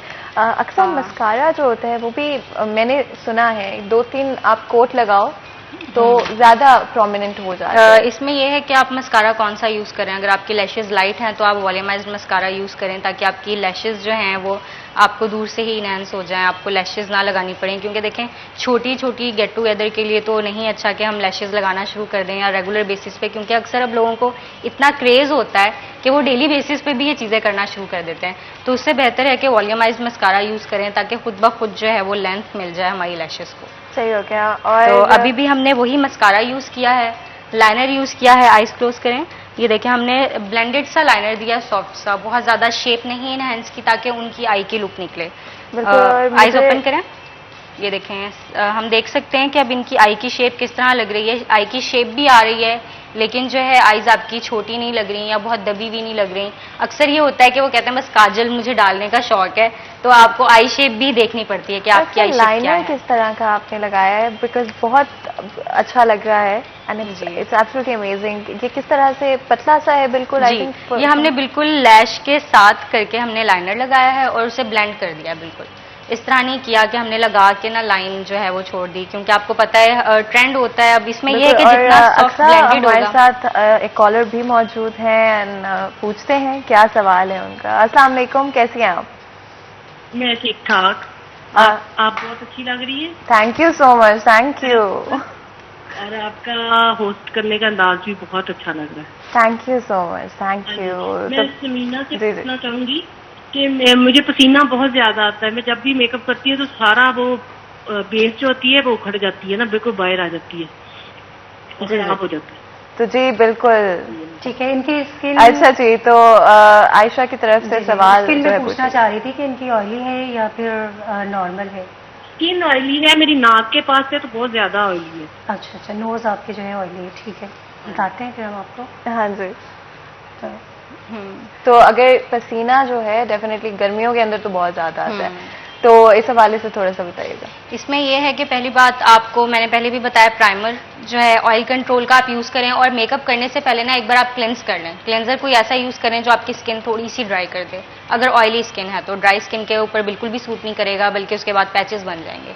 तो अगर स्किन ऑयली है पहले क्लेंजर करना है, उसके बाद प्राइमर अप्लाई करके हम बेस अप्लाई करेंगे। और बेस फिर आप जो है लिक्विड बहुत ज़्यादा अप्लाई ना करें, माइनर सा लिक्विड अप्लाई करके थोड़ा सा कॉम्पैक्ट पाउडर उसके ऊपर यूज़ कर लें और कॉम्पैक्ट पाउडर अपने साथ रखें। कभी कभी अगर आपको फील होता है कि मेरे सिर्फ टी जोन एरिया में या कहीं ऑयल ज़्यादा फील हो रहा है तो आप वहाँ पे लाइट सा कॉम्पैक्ट पाउडर यूज़ कर लें। ये नहीं कि आपने ऐसे ही छोड़ा हुआ है, क्योंकि देखें बेस बनाना और फिर उसे कैरी करना दोनों चीज़ें आनी चाहिए। जब आप बेस बना रहे हैं तो आपको उसे कैरी करना भी आनी चाहिए। तो अक्सर मेकअप जो है कंप्लीट हो चुका है? हाँ जी, मेकअप कंप्लीट हो चुका है इनका, क्योंकि हमने सॉफ्ट सा ही बताना था, ब्लेंडेड सा लाइनर दिया। अब इसमें यह है कि किसी को पता नहीं चलेगा कि स्पेशली आपने जी इतना लाइनर लगाया हुआ है, इतने शेड्स लगाए हुए हैं। आई शेड भी दिया है हमने और लाइनर भी लगाया है, मस्कारा भी दिया है, आईब्रो शेप भी बनाई है, लेकिन उनकी लुक के लिहाज से बनाई है, एज के लिहाज से बनाई है, बहुत ज़्यादा हैवी नहीं किया।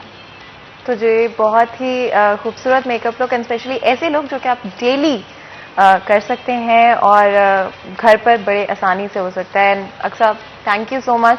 समीना आपका भी बहुत बहुत शुक्रिया, आप दोनों ने हमें ज्वाइन किया सेगमेंट के अंदर और बहुत ही खूबसूरत जो है लुक आज हमारी ऑडियंस के लिए बना के दिखाया और बहुत सारे सवाल जो हैं उनको भी आंसर किया आप लोगों के लिए। तो बहुत बहुत शुक्रिया एक दफ़ा फिर से। और आज के प्रोग्राम से जी मुझे इजाज़त दें। अपना बहुत बहुत ख्याल रखें। मैं मिलूंगी आपसे अगली दफ़ा। अल्लाह हाफ़िज़।